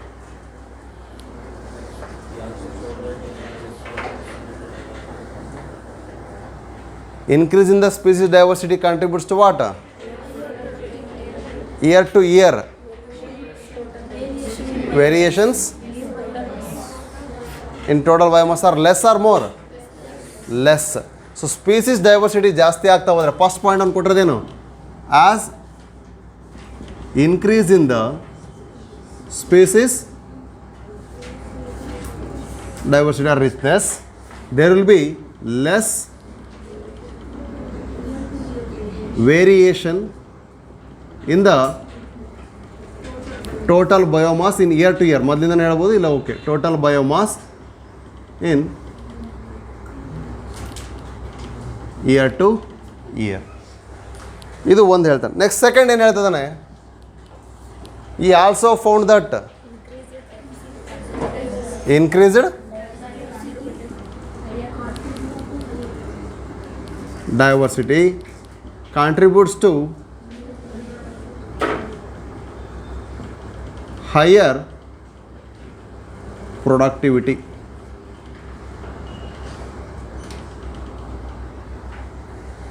ಹೆಂಗೆ ಗೊತ್ತಾಗ್ತದೆ ಇದರಿಂದ ನಮಗೆ? As we are said, there is a diversity as increase. ಅಂದರೆ ಫಾರ್ ಎಕ್ಸಾಂಪಲ್ ನೋಡಿ, ಅರೌಂಡ್ ನಿಯರ್ಲಿ 20,000 ಆರ್ಕಿಡ್ಸ್ ಇದೆ ಅಂತ ನಾವು ಹೇಳಿದ್ವಿ. ಅದೇ ರೀತಿ ಮೋರ್ ದ್ಯಾನ್ 20,000 ಆ್ಯಂಟ್ಸ್ ಇದೆ ಅಂತ ಹೇಳಿದ್ದೀವಿ. Okay, right. ಸೊ ಹಾಗಾದರೆ ಇದರಲ್ಲಿ ಯಾವುದೋ ಒಂದಿಷ್ಟು ಸ್ಪೀಸ್ಗಳನ್ನ ನಾನು ತೆಗಿತೀನಿ, ಹಾಗಾದ್ರೆ ಆ ಎಕೋಸಿಸ್ಟಮಲ್ಲಿ ಏನಾದ್ರು ಪ್ರಾಬ್ಲಮ್ ಆಗುತ್ತಾ? ಎಸ್, ಇಫ್ ಆ ಥರ ಏನಾದ್ರು ಪ್ರಾಬ್ಲಮ್ ಆಯಿತು ಅಂದರೆ ಆ ಎಕೋಸಿಸ್ಟಮ್ ಹೆಲ್ದಿಯಾಗಿಲ್ಲ ಅಂತ ಅರ್ಥ. ಆಗ ಹೆಲ್ದಿಯಾಗಿ ಇಲ್ಲೋ ಅನ್ನೋ ಎಕೋಸಿಸ್ಟಮ್ ಇದೆ ಅಂದರೆ ಅದರ ಸ್ಟೆಬಿಲಿಟಿ ಕಡಿಮೆ ಆಗಿದೆ ಅಂತ ಅರ್ಥ. ವೆನ್ ಇಟ್ ಈಸ್ ಸ್ಟೇಬಲ್ ಅಥವಾ less stable, when it is unstable ಅಥವಾ ಲೆಸ್ ಸ್ಟೇಬಲ್ ಆಗಿದೆ ಅಂದರೆ ಅದರಲ್ಲಿರುವಂಥ ಪ್ರೊಡಕ್ಟಿವಿಟಿ ಏನಾಗಿರುತ್ತೆ, ಕಡಿಮೆ ಆಗಿದೆ ಅಂತ. ಯಾಕೆ ಅಂದರೆ ಅಲ್ಲಿ ಪರ್ಟಿಕ್ಯುಲರ್ ಕೀ ಸ್ಪೀಸ್ ಮೇಲೆ ಡಿಪೆಂಡ್ ಆಗಿರುತ್ತೆ. Like your classrooms, okay, earlier your just more or less countable numbers. ಹಾಗೆ ಯಾವುದಾದ್ರೂ ಒಂದು ಅಡ್ಮಿಷನ್ ಹೊರಗೆ ಹೋದರೂ ಕೂಡ ಇಲ್ಲಿಂದ it is affecting this ecosystem ನಮಗೆ, ಕರೆಕ್ಟಾ? ನಾವು 1 or 5 ವಿಲ್ ಬಿ ಎಲಿಮಿನೇಟೆಡ್ ಅಂದರು, no problem, we can run the class. ಯಾಕೆ? ಇರುವಂಥ 10 ಜನದಲ್ಲಿ ನೀವು ಯಾರೋ ಒಂದು ಇಬ್ಬರು ಆಬ್ಸೆಂಟ್ ಆದರೂ ನಿಮಗೆ ಕ್ಲಾಸ್ ಮಾಡಲಿಕ್ಕೆ ಆಲ್ರೆಡಿ ಡೌನ್ ಆಗಿರುತ್ತೆ. ಈಗ 30 ಜನದಲ್ಲಿ ಯಾರೋ ಒಂದು ಇಬ್ಬರು ಆಬ್ಸೆಂಟ್ ಆದರೆ ಅದು ವೇರಿಯೇಷನ್ಸ್. ಅದರಲ್ಲೂ ನಮ್ಗೆ ಯಾರೋ ಒಬ್ರು ಬೇಕಾಗಿರೋರು ಅಥವಾ ಕ್ಲಾಸ್ಗಳನ್ನ ಭಾಳ ಚೆನ್ನಾಗಿ ಕೇಳುವಂಥವ್ರು ಆಬ್ಸೆಂಟ್ ಆದರೆ ಆ ಪಾಠ ಮಾಡಿ ಕೂಡ ನಮಗೇನಾಗುತ್ತೆ, ಲಾಸ್ ಅಂತಲೇ ಅನಿಸುತ್ತೆ. ಯಾಕೆ? And that is what the key species, that is plays a very important role. ಹಾಗೆ the presence of the species makes the major difference than the other. ಬೇರೆ ಎಲ್ಲರೂ 1000 ಇದ್ದರೂ ಕೂಡ ಅದೊಂದು ಮೇನ್ ಸ್ಪೀಸೀಸ್ ಇಲ್ಲ ಅಂದರೆ that makes the much difference. ಅಲ್ಲಿಗೆ productivity ಏನಾಗುತ್ತೆ, ಕಡಿಮೆ ಆಗುತ್ತೆ ಅಂತ ಅರ್ಥ. So that is how the diversity is important. ಯಾಕೆ ಅಂದರೆ ಭಾಳಷ್ಟು ಡೈವರ್ಸಿಟಿ ಇರುವಂಥದ್ದು ಇದ್ದರೆ ಒನ್ ಅನದರ್ ಬೈ ಯಾವುದೇ ಒಂದು ವೇರಿಯೇಷನ್ಸ್ ಆದರೂ ಅದನ್ನು ಸರಿ ಮಾಡ್ಕೊಂಡು ಹೋಗುವಷ್ಟು ಹೆಲ್ದಿಯಾಗಿ ಸ್ಟೇಬಲ್ ಆಗಿ ಆ ಸಿಸ್ಟಮ್ ಎಕ್ಸಿಸ್ಟ್ ಆಗುತ್ತೆ. ಒಂದ್ರ ಮೇಲೆ ಅಥವಾ ಭಾಳ ಫ್ಯೂ ನಂಬರ್ಸ್ ಮೇಲೆ ಮಾತ್ರ ಡಿಪೆಂಡ್ ಆಗಿ ಡೈವರ್ಸಿಟಿ ಕಡಿಮೆ ಇರುವಂಥದ್ದಲ್ಲ, ಆದರೆ ಒನ್ ಅನದರ್ ಬೈ ಯಾವುದೋ ಒಂದು ಎಲಿಮಿನೇಟ್ ಆದರೂ ಅಥವಾ ಒಂದು ವೇರಿಯೇಷನ್ಸ್ ಆದರೂ ಅದು ಎಫೆಕ್ಟನ್ನು ಜಾಸ್ತಿ ಕಾಸ್ ಮಾಡುತ್ತೆ. ಹಾಗಾಗಿ ಈ ಡೇವಿಡ್ ಟಿಲ್ಮನ್ ಎಕ್ಸ್ಪೆರಿಮೆಂಟ್ ಕೂಡ ಅದನ್ನೇ ಹೇಳ್ತಾ ಬರುತ್ತೆ, ಡೈವರ್ಸಿಟಿ ಅನ್ನೋದು ತುಂಬ ಇಂಪಾರ್ಟೆಂಟ್ ಅಂತ. ಕ್ಲಿಯರ್? ಸೊ ಎಷ್ಟು ಗೊತ್ತಾಯ್ತಾ? ರೈಟ್. ಸೊ ಅಲ್ಲಿ ನಿಮ್ಮ NCERT ಕೊಟ್ಟಿರ್ತಕ್ಕಂಥ ಎಕ್ಸಾಂಪಲ್ ಏನಪ್ಪ ಅಂದರೆ ಹೆಚ್ಚು ಕಡಿಮೆ ಒಂದು 5,000 ಆಂಟ್ಸನ್ನು ರಿಮೂವ್ ಮಾಡಿದ್ರೆ 15,000 ಉಳಿಯುತ್ತೆ 20,000 ಆಂಟ್ಸಲ್ಲಿ. ಹಾಗಾದ್ರೆ ಅದು ಕೂಡ ಯಾವುದೇ ರೀತಿ ಎಕ್ಸ್ಪೆರಿಮೆಂಟಲ್ಲಿ ಯಾವುದೇ ಲಾಸ್ ಮಾಡಲಿಲ್ಲ ಅಂದರೆ ಆ ಸಿಸ್ಟಮ್ ಏನಾಗಿದೆ, ಸ್ಟೇಬಲ್ ಇದೆ. ಹಾಗಾದ್ರೆ ಆ ಎಕೋಸಿಸ್ಟಮ್ ಹೆಲ್ದಿ ಆಗಿದೆ ಅಂತ ಅರ್ಥ. ಹಾಗಾದ್ರೆ ಆ ಎಕೋಸಿಸ್ಟಮಿಗೆ diversity of species is very important.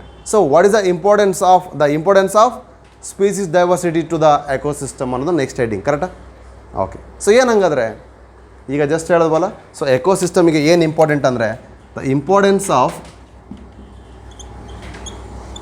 Full cover ಆಗುತ್ತೆ ನೋಡಿ ಇದು ಇಲ್ಲಿದ್ದಂಗೆ. Okay. The importance of species diversity to an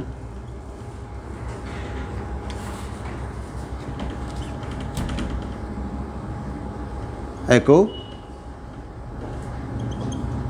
system. ಏನು ಇಂಪಾರ್ಟೆನ್ಸ್ ಇದೆ?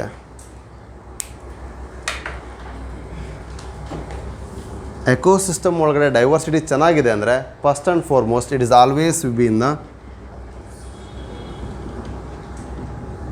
ಸ್ಟೆಬಿಲಿಟಿ. ಏನಂಗಾರೆ ಸ್ಟೆಬಿಲಿಟಿ ಅಂದರೆ ಎಕೋಸಿಸ್ಟಮ್ ಸ್ಟೇಬಲ್ ಆಗಿದೆ ಅಂದರೆ ಅರ್ಥ ಏನು? There is less variations, year to year ಆಗಿರ್ಬೋದು ಅಥವಾ ವಿತಿನ್ ದ ಆಗಿರ್ಬೋದು, there are less variation. Less variation ಯಾವಾಗ ಆಗುತ್ತೆ? There is more diversity. ಅದನ್ನು ನಾವು ಈಗಿನ ಮೇಲ್ಗಡೆ ಪಾಯಿಂಟಲ್ಲೂ ಕೂಡ ನೋಡಿದ್ವಿ. ಹಾಗಾಗಿ when ecosystem is set to be stable means there is showing less variation. Maybe ಇದು NCERT ಇಲ್ಲ, ನಾನು ಸುಮ್ಮನೆ ನಿಮ್ಗೆ ಅರ್ಥ ಮಾಡಲಿಕ್ಕೆ ಹೇಳ್ತಾ ಇದ್ದೀನಿ ಅಷ್ಟೇ. So when it shows the less variation it is nothing but what? Stable. Last ವೀಕೆಂಡಿನ ಮಾರ್ಕ್ಸು ಇನ್ನು 5-6 ವೀಕೆಂಡಿನ ಮಾರ್ಕ್ಸ್ಗಳಲ್ಲಿ ಕಂಪೇರ್ ಮಾಡಿದ್ರೆ ಯಾವುದೋ ಒಂದು ವೀಕೆಂಡಲ್ಲಿ ವೇರಿಯೇಷನ್ ಭಾಳ ಕಡಿಮೆ ಆಗಿದೆ ಅಂದರೆ then your stable performance, your performance is stable.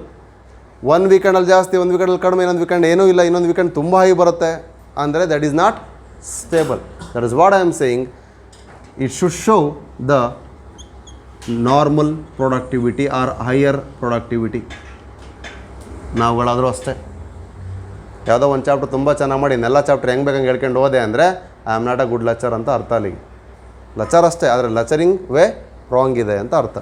So ಹಾಗಾಗಿ it should show less variation. It depends on topics. ನೀವು ಓದ್ಬೇಕಾದ್ರೂ ಆದರೂ ನಾನು ಮಾಡ್ಬೇಕಾದ್ರೂ ಆದ್ರೆ ಅದು, ಆದರೆ ಅದೇ ಆದ ವೇನ ಸ್ವಲ್ಪ ಬೆಸ್ಟಾಗಿ ಕೊಡ್ಬೋದಲ್ಲ. That is what it should show less variation then the earlier one. ಅಥವಾ ಆಲ್ರೆಡಿ ಇರೋದಕ್ಕಿಂತ ವೇರಿಯೇಷನ್ಸ್ ತುಂಬ ಅನಿಸಬಾರ್ದು ಫಸ್ಟ್ ಥಿಂಗ್. ಅದರ ಜೊತೆಗೆ ಅದರಿಂದ ನಮ್ಗೆ ಅಲ್ಟಿಮೇಟ್ಲಿ ಏನು ಸಿಗಬೇಕು? ಪ್ರೊಡಕ್ಟಿವಿಟಿ. ಸೆಲ್ ಸೈಕಲ್ ಮಾಡಿದ ಚಾಪ್ಟ್ರಿಗೂ ಈಗ ಮಾಡ್ತಿರೋ ಚಾಪ್ಟ್ರಿಗೂ ಭಾಳ ವ್ಯತ್ಯಾಸ ಇದೆ. ಆದರೆ ಅಲ್ಲಿ ಕೊಟ್ಟಂಥದ್ದು ಏನಿದೆ ಅದಕ್ಕೆ ಬೆಸ್ಟಾಗಿ ಕೊಟ್ಟಿರಬೇಕು. ಇಲ್ಲಿ ಕೊಡೋದಕ್ಕೂ ಬೆಸ್ಟ್ ಕೊಟ್ಟಿದ್ರೆ ವೇರಿಯೇಷನ್ ಮೊರಾಲೆಸ್ ಕಡಿಮೆ ಇರುತ್ತೆ. ಆ್ಯಂಡ್ ವಾಟ್ ಎವರ್ ನಾನು ರೀಚ್ ಮಾಡಿಸಿದ್ರೆ ನೀವು ಓದಿರೋದು ಚೆನ್ನಾಗಿದ್ದರೆ ಸ್ಕೋರ್ ಚೆನ್ನಾಗಾಗುತ್ತೆ. ಅಲ್ಲಿ ಪ್ರೊಡಕ್ಟಿವಿಟಿ ಏನು ಸಿಗುತ್ತೆ? ಅಲ್ಟಿಮೇಟ್ಲಿ ಸೇಮ್ ನಂಗೆ ಸಿಕ್ತು ಅಂದರೆ ದೆನ್ ಸ್ಟೇಬಲ್ ಆಗಿ ಸರ್ವೈವ್ ಆಗ್ಬೋದು ನಾನು ಲೆಕ್ಚರಾಗಿ. ಇನ್ನು 10 ವರ್ಷ ಪಾಠ ಮಾಡ್ಕೊಂಡು ಹೋಗ್ಬೋದು. ಇಲ್ಲ ಮುಂದಿನ ವರ್ಷಕ್ಕೆ ಮನೆಗೆ ಹೋಗ್ಬೇಕು. ಕರೆಕ್ಟ್ ಅಲ್ಲ? ಮುಂದಿನ ವರ್ಷ ಏನು ನೆಕ್ಸ್ಟ್ ಡೇನೇ ಇವಾಗ ಕ್ಲೋಸು ಆಗಿಲ್ವಾ ನಿಮಗೆ ಎಕ್ಸ್ಪೀರಿಯನ್ಸ್? ಅದು same. That's why the stability of an ecosystem is nothing but it should be having a less variation with the more productivity. ಹಾಗಿದ್ಮೇಲೆ ಒಂದು ಎನ್ವಿರಾನ್ಮೆಂಟ್ ಅಂದರೆ ಎಕೋಸಿಸ್ಟಮ್ ಇರಬೇಕು ಅಂದರೆ ನಮಗೆ diversity of the species is very important to maintain the stability. When the stability exist it will be healthier. The ecosystem is healthy. ಯಾಕೆ ecosystem ಯಾವಾಗ healthy ಆಗಿದೆ ಅಂತ ಅನಿಸುತ್ತೆ ಅಂದರೆ see as we are removing any one of the tree frog from Western Ghat. ಈಗ ಶಿವಮೊಗ್ಗ ಡಿಸ್ಟ್ರಿಕ್ಟಲ್ಲಿ ಇರ್ತಕ್ಕಂಥ ಹೆಚ್ಚು ಕಡಿಮೆ ಚಿಕ್ಕಮಗಳೂರು ಇಲ್ಲಿರ್ತಕ್ಕಂಥ ಎಲ್ಲ ಕಪ್ಪೆಗಳಲ್ಲಿ ನಾನು ಟ್ರೀ ಫ್ರಾಗನ್ನು ರಿಮೂವ್ ಮಾಡ್ತಾ ಇದ್ದೀನಿ. ಆ ಸಿಸ್ಟಮಿಂದ ಅದನ್ನು ರಿಮೂವ್ ಮಾಡ್ತಾ ಇದ್ದೀನಿ ಅಂದರೆ ಅಲ್ಲಿ ಇರ್ತಕ್ಕಂಥ ಎಕೋಸಿಸ್ಟಮಲ್ಲಿ ಯಾವುದೇ ರೀತಿಯ ಆಂಫಿಬಿಯನ್ ಡೈವರ್ಸಿಟಿ ಒಳಗಡೆ ಏನು ವೇರಿಯೇಷನ್ಸ್ ಆಗಬಾರ್ದು. ಅದರಿಂದ ಪ್ರೊಡಕ್ಷನಲ್ಲಿ ಕೂಡ ಏನು ಕಡಿಮೆ ಆಗಬಾರ್ದು. ಅದೇನು ಇನ್ಸೆಕ್ಟ್ಸನ್ನು ಕಂಟ್ರೋಲ್ ಮಾಡ್ತಾಯಿತ್ತು, ಅದೇಗೆ ಕಾರ್ನಿವೋರಸ್ಗೆ ಫೀಡ್ ಆಗ್ತಾಯಿತ್ತು, ಆ ಸಿಸ್ಟಮು, ಆ ಸೈಕಲು, ಆ ಚೈನಲ್ಲಿ ಯಾವುದೇ ರೀತಿ ವೇರಿಯೇಷನ್ಸ್ ಆಗಿ ಲಾರ್ಜರ್ ಪ್ರೊಡಕ್ಟಿವಿಟಿಯನ್ನು ಅಫೆಕ್ಟ್ ಮಾಡಬಾರ್ದು. ಅಥವಾ ಇನ್ಸೆಕ್ಟ್ಸ್ ಇದು ಫ್ರಾಗ್ ಡೈವರ್ಸಿಟಿ ಕಡಿಮೆ ಆಯಿತು ಅಂದ್ಕೊಳ್ಳಿ, ಆಗ ಅಲ್ಲಿ ಇರ್ತಕ್ಕಂಥ ಇನ್ಸೆಕ್ಟ್ಸ್ ಜಾಸ್ತಿ ಪಾಲೇಷನ್ಸ್ ಅಲ್ಲದೇ ಅದು ಪೆಸ್ಟಾಗಿ ಆಗ್ತಾ ಇದ್ದರೆ ಆಟೋಮೆಟಿಕಲ್ ಇರ್ತಕ್ಕಂಥ ಟ್ರೀಯಲ್ಲಿ ಕೂಡ ಏನಾಗುತ್ತೆ, ಪ್ರೊಡಕ್ಟಿವಿಟಿ ಡೌನ್ ಆಗುತ್ತೆ. ಅಲ್ಲಿ ಎಕೋಸಿಸ್ಟಮ್ ಬ್ಯಾಲೆನ್ಸ್ ಏನಾಯಿತು, ತಪ್ಪತ್ತೆ. ಹಾಗಾಗಿ ಸ್ಟೆಬಿಲಿಟಿ ಜೊತೆಗೆ ಆ ಸಿಸ್ಟಮಿನ ಎಲ್ತ್ ಕೂಡ ಇಂಪಾರ್ಟೆಂಟ್. ಆ ಎಲ್ತನ್ನು ಮೇಂಟೈನ್ ಮಾಡೋದು species diversity. Even I just quoted example, if I remove a tree frog from on Western Ghat, automatically it will not harm, that means it is an healthier system. If even I just removed one, ಯಾವುದೋ ಒಂದನ್ನು ತೆಗೆದು ಹಾಕಿದ್ದೀನಿ, ಯಾವುದೋ ಒಂದಿಲ್ಲ ಇಲ್ಲಿ, automatically ಆ ಸಿಸ್ಟಮಲ್ಲಿ ಏನೋ variations ಆಗುತ್ತೆ, ಅಲ್ಲಿಗೆ ಅದು ಹೆಲ್ದಿಯರ್ ಆಗಿಲ್ಲ ಅಂತ ಅರ್ಥ. ಹಾಗಾದರೆ ಆ ಸ್ಪೀಸೀಸಿನ ಇಂಪಾರ್ಟೆನ್ಸ್ ಏನು, ದಟ್ ಈಸ್ ವೆರಿ ಇಂಪಾರ್ಟೆಂಟ್. ಹಾಗಾಗಿ ಆ species is playing the critical role, very important role, vital ರೋಲನ್ನು ಪ್ಲೇ ಮಾಡ್ತಾ ಇದೆ ಅಂತ ಅರ್ಥ. ಹಾಗಾಗಿ ಅಂಥ ಸ್ಪೀಸೀಸ್ಗಳನ್ನ ನಾವು ರಿಮೂವ್ ಮಾಡೋಂಗಿಲ್ಲ. ಸೊ ಇನ್ ಕೇಸ್ ಆ ಥರ ಸ್ಪೀಸೀಸ್ನ ರಿಮೂವ್ ಮಾಡಿದ್ವಿ, ಅಲ್ಲೇನಾದ್ರು ವೇರಿಯೇಷನ್ ಆಗಿದೆ ಆ ಸಿಸ್ಟಮಲ್ಲಿ, ನೂರಾರು ಇದ್ದರೂ ಕೂಡ ಅದು ಹೆಲ್ದಿಯಾಗಿಲ್ಲ ಅಂತಲೇ ಅರ್ಥ. ಆದರೆ ಅದೊಂದಿತ್ತು ಅಂದರೂ ಕೂಡ ಹೆಲ್ದಿಯಾಗಿರುತ್ತೆ ಅಂತ ಅರ್ಥ. ಇದು what is the importance of that species diversity. Clear? So stability ಕೊಡೋದ್ರ ಜೊತೆಗೆ ಹೆಲ್ತನ್ನು ಕೊಡುತ್ತೆ. ಎರಡನೇದಾಗಿ ರೆಸಿಸ್ಟೆನ್ಸ್. ಡೈವರ್ಸಿಟಿ ಇದೆ ಅಂದರೆ either it should give resistance. ಇದು ರೆಸಿಸ್ಟೆನ್ಸ್ ಕೊಡೋದಕ್ಕೆ ಸ್ಟೆಬಿಲಿಟಿನ ಕೂಡ ಕೊಟ್ಟಂಗಾಯಿತು. When it is having the more resistance, automatically it is giving stability, nothing but another way it is maintaining the ecosystem. Resistance ಕೊಡೋಕ್ಕಾಗ್ತಾ ಇಲ್ಲ, ಬಟ್ ಫ್ಲೆಕ್ಸಿಬಲ್ ಆಗಿದೆ. ಅದಿದ್ರೂ ನಡೆಯುತ್ತೆ, ಇಲ್ಲ ಅಂದರೂ ಇನ್ ಕೇಸ್ ಅದು ಇಲ್ಲದೇ ಇದ್ದರೂ ಅದನ್ನು ಏನು ರೋಲ್ ಮಾಡಬೇಕು ಅದನ್ನು ಮ್ಯಾನೇಜ್ ಮಾಡ್ತಾ ಇದೆ. ದೆನ್ ಅದನ್ನು ನಾವು ರೆಸಿಲಿಯನ್ಸ್ ಅಂತ ಕರಿತೀವಿ. This N C R T term. Resilience ಅಂದರೆ what? Flexible. It adjust to that one. Changes ಏನಾಯಿತು ಅದಕ್ಕೆ ಅಡ್ಜಸ್ಟ್ ಆಗುತ್ತೆ. ಇಲ್ಲ ಚೇಂಜಸ್ ಆದರೂ ಕೂಡ ಅದರಿಂದ ಏನು ನೆಗೆಟಿವ್ ಬರುತ್ತೆ ಅದನ್ನು ರೆಡಿ ಆಗಿ ಫೇಸ್ ಮಾಡುತ್ತೆ. ರೆಸಿಸ್ಟೆನ್ಸನ್ನು ತೋರಿಸುತ್ತೆ. ಇದರ ರೆಸಿಸ್ಟೆನ್ಸ್ ತೋರಿಸ್ಬೇಕು, ಇಲ್ಲ ಫ್ಲೆಕ್ಸಿಬಲ್ ಆಗಿ ರೆಸಿಲಿಯೆಂಟ್ ಆಗಿರಬೇಕು. ರೆಸಿಸ್ಟೆನ್ಸ್ ಆರ್ ರೆಸಿಲಿಯೆಂಟ್ ಇತ್ತು ಅಂದರೆ then that ecosystem is an what? Healthier one, stable, then that is having the rich and species diversity ಇದೆ ಅಂತ ಅರ್ಥ. ಕ್ಲಿಯರ್?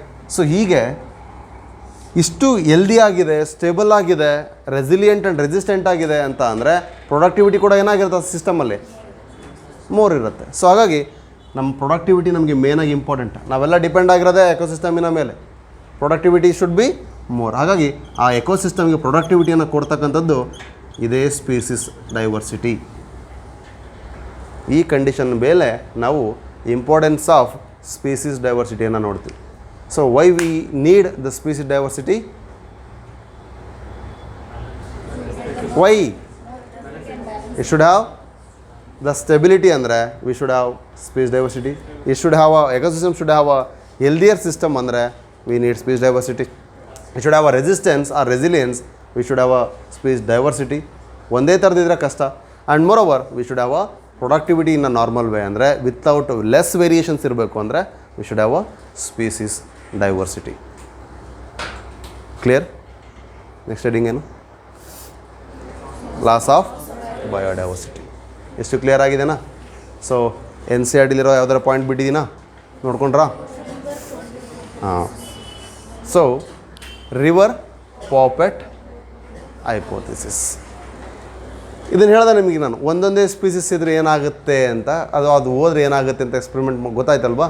ಹಾಗಾದರೆ ಈ ರಿವರ್ ಪಾಪೆಟ್ ಹೈಪೋಥಿಸಿಸಲ್ಲೂ ಕೂಡ ತುಂಬ ಕ್ಲಿಯರಾಗಿ ಹೇಳೋದು ಅದನ್ನೇ. We are in a aeroplane ಅಂತ ಹೇಳ್ತಾನೆ. So what is that aeroplane here indicating is biodiversity of an ecosystem. ಎಕೋಸಿಸ್ಟಮನ್ನು ಇಂಡಿಕೇಟ್ ಮಾಡ್ತಾ ಇದೆ. ಆ ಎಕೋಸಿಸ್ಟಮ್ ಒಳಗಡೆ ನಾವೆಲ್ಲರೂ ಇದ್ದೀವಿ ಈಗ, ರೈಟ್?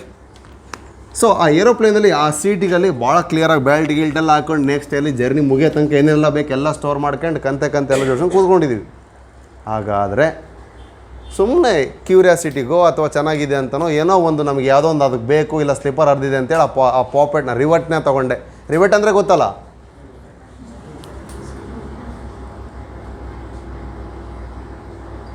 ಈ ಥರ ಇರ್ತವೆ.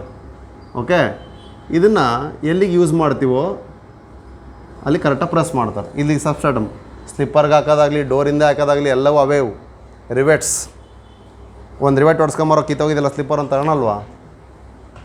ನೀವೆಲ್ಲಿ ಕಿತ್ತೋದ್ರೆ ಹೊಸದೇ ತಗೊಳ್ತೀರ, ಹಂಗೆ ಗೊತ್ತಿಲ್ಲ. ಓಕೆ, ರಿವೆಟ್ಸ್ ಅಂದರೆ that is one kind of a screw. Okay, right. ಅಥವಾ ಬೋಲ್ಟ್ ಅಂತ ಕರಿಬೋದು, ನಟ್ಟು ಅಥವಾ ಏನು nut bolt. Nut okay there is one kind of a nuts. Okay, ಆ ಇನ್ಸ್ಟ್ರೂಮೆಂಟ್ಸನ್ನು ನಾವು ಫಿಕ್ಸ್ ಮಾಡಲಿಕ್ಕೆ ಕೊಟ್ಟಿರ್ತೀವಿ. ಬೆಸ್ಟ್ ಎಕ್ಸಾಂಪಲ್ ಅಂದರೆ ಇಲ್ಲ ಇದೆ ನೋಡಿರಿ, ಇವೆಲ್ಲ ಸ್ಕ್ರೂಗಳದವಲ್ಲ, ಒಂದೊಂದೇ ಬಿಚ್ಕೊಂತ ಹೋದರೆ ಹಿಂಗೆ ಅಲ್ಲಾಡ್ತಾ ಹೋಗುತ್ತೆ. ಕರೆಕ್ಟಾ? ಈಗ ನೀವು ಕೂತಿದ್ದೀರಲ್ಲ, it is a aeroplane set of we are all in right. ಈಗ ನಾವು ಆನ್ ಮಾಡೋಣ, ಸುಮ್ಮನೆ ಕೂತ್ಕೊಳ್ಳೋಕ್ಕಾಗದೆ ಒಂದೊಂದು ಸ್ಕ್ರೂ ತಗೊಂಡು ಹೋಗೋಣ. ಒಂದು ಸಲ ಕಿತ್ರಿ, ಏನು ಅನಿಸ್ಲಿಲ್ಲ, ನಾನು ಒಂದೇ ತಾನೇ ತೊಗೊಂಡ್ರಿ, ಇನ್ನೂ 4 ಇದಾವಲ್ಲಿ, ಕಿತ್ರಿ. ನೆಕ್ಸ್ಟ್ ಇನ್ನೊಬ್ಬ ಬರ್ತಾನೆ ಅಥವಾ ಇನ್ಯಾರೋ ನೀವು ಹಿಂಗೆ ಜರ್ನಿ ಮುಗಿಯೋದ್ರೊಳಗೆ ನಿಮ್ಮ ಸೀಟಲ್ಲಿರುವಂಥ ಎಲ್ಲ ಸ್ಕ್ರೂನು ತೊಗೊಂಡು ಹೋಗ್ತೀರಿ. ಒಬ್ಬೊಬ್ಬರೇ ಒಂದೊಂದೇ ನಾನು ಒಂದು ಸೀಟಿಂದಾನೇ ತೊಗೊಂಡಿರೋದು ಅಂತ ಎಲ್ಲ ತೊಗೊಂಡು ಹೋದ್ರಿ, ಎಲ್ಲ ತೊಗೊಂಡೋದ್ರಿ ತಾನೆ. ನೆಕ್ಸ್ಟ್ ನಮಗೇನು ಎಫೆಕ್ಟ್ ಆಗಲಿಲ್ಲ, ಎಲ್ಲ ಸ್ಪೀಸೀಸ್ಗಳದ್ದು ತೊಗೊಂಡೋದ್ರೆ ಏನು ಪ್ರಾಬ್ಲಮ್ ಆಗಿಲ್ಲ. ಆ ವಿಂಗಲ್ಲಿದ್ವಲ್ಲ, ಭಾಳ ಇಂಪಾರ್ಟೆಂಟು, ಆ ವಿಂಗಿನ ಸ್ಕ್ರೂನೇ ಬಿಚ್ಚಿಬಿಟ್ರಿ. Are we safe landing? Happy ಜರ್ನಿನ? ಎಸ್, ವಿತೌಟ್ ಟಿಕೆಟ್ ಸೀದಾ ರೈಟ್. ಹಾಗಾದರೆ ಏನು ಇಂಡಿಕೇಟ್ ಮಾಡ್ತಾ ಇದೆ ಇಲ್ಲಿ? That is what rivet popper hypothesis ಮೂಲಕ ಏನು ಎಕ್ಸ್ಪ್ಲೇನ್ ಮಾಡ್ತಾ ಇದ್ದಾರೆ ಅಂದರೆ, right, the Paul Ehrlich, right, ಯಾರು ಮಾಡಿದ್ನ? Rivet pauper ಹೈಪೋಥಿಸ್. ಹಿಂಗೆ ಬೇಕಾದಷ್ಟು ಇದಾವ್ರಿ. ಅವ್ನು ಏರೋಪ್ಲೇನಿಗೆ ಹೇಳಿದಾನೆ, ನಾನು ಕ್ಲಾಸ್ ರೂಮಿಗೆ ಹೇಳ್ಬೋದು ನಿಮ್ಮ ಡೆಸ್ಕ್ ಇಟ್ಕೊಂಡು. ನೆಕ್ಸ್ಟ್ ಬರೋರು ಏನು ಕೊಡಬೇಕು? ನೀವೆಲ್ಲ ಸ್ಕ್ರೂಗಳು ಡೆಸ್ಕಲ್ಲಿರೋದು ಒಂದೊಂದೇ ಬಿಚ್ಚಿ ತೊಗೊಂಡೋಗ್ರಿ, ಒಂದೊಂದೇ ಕ್ಲಾಸಲ್ಲಿ ಒಂದೊಂದು ತೊಗೊಂಡೋದ್ರೆ, ಇವತ್ತು ಒಂದೇ ತನಕ ತೊಗೊಂಡೋಗ್ರಿ, ಇನ್ನು ಭಾಳ ಇದಾವಲ್ಲಿ, ತೊಗೊಂಡೋಗ್ರಿ. ನೆಕ್ಸ್ಟ್ ಟೈಮ್ ನಾನು ಒಂದು ಸ್ಟಡಿ ಅವರಿಂದ ತೊಗೊಂಡೋಗಿದ್ದೀನಪ್ಪ, ಇದನ್ನ ತೊಗೊಂಡೋಗ್ರಿ ಹಿಂಗೆ ಒಂದೊಂದೇ. ನೆಕ್ಸ್ಟ್ ಬರೋ ಜನ್ರೇಷನ್ ಅದು ನೆಕ್ಸ್ಟ್ ಕ್ಲಾಸ್ನವ್ರಿಗೆ ಏನು ಕೊಡಬೇಕು? ಗೋವಿಂದ ಖಾಲಿ, ರೈಟ್. ಹಾಂ, ಚೆಂಬೆ ಕೊಡೋದು ನೀವು. That is what the rivet popper hypothesis, rivet popper hypothesis produce given by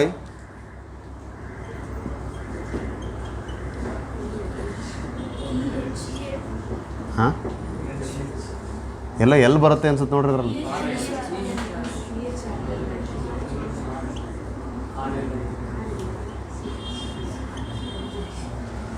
power Ehrlich. Okay, yes produce that one. ಹಾಗಾದರೆ as he is depicting that, it is indicating the ecosystem here is compared with the safe to what?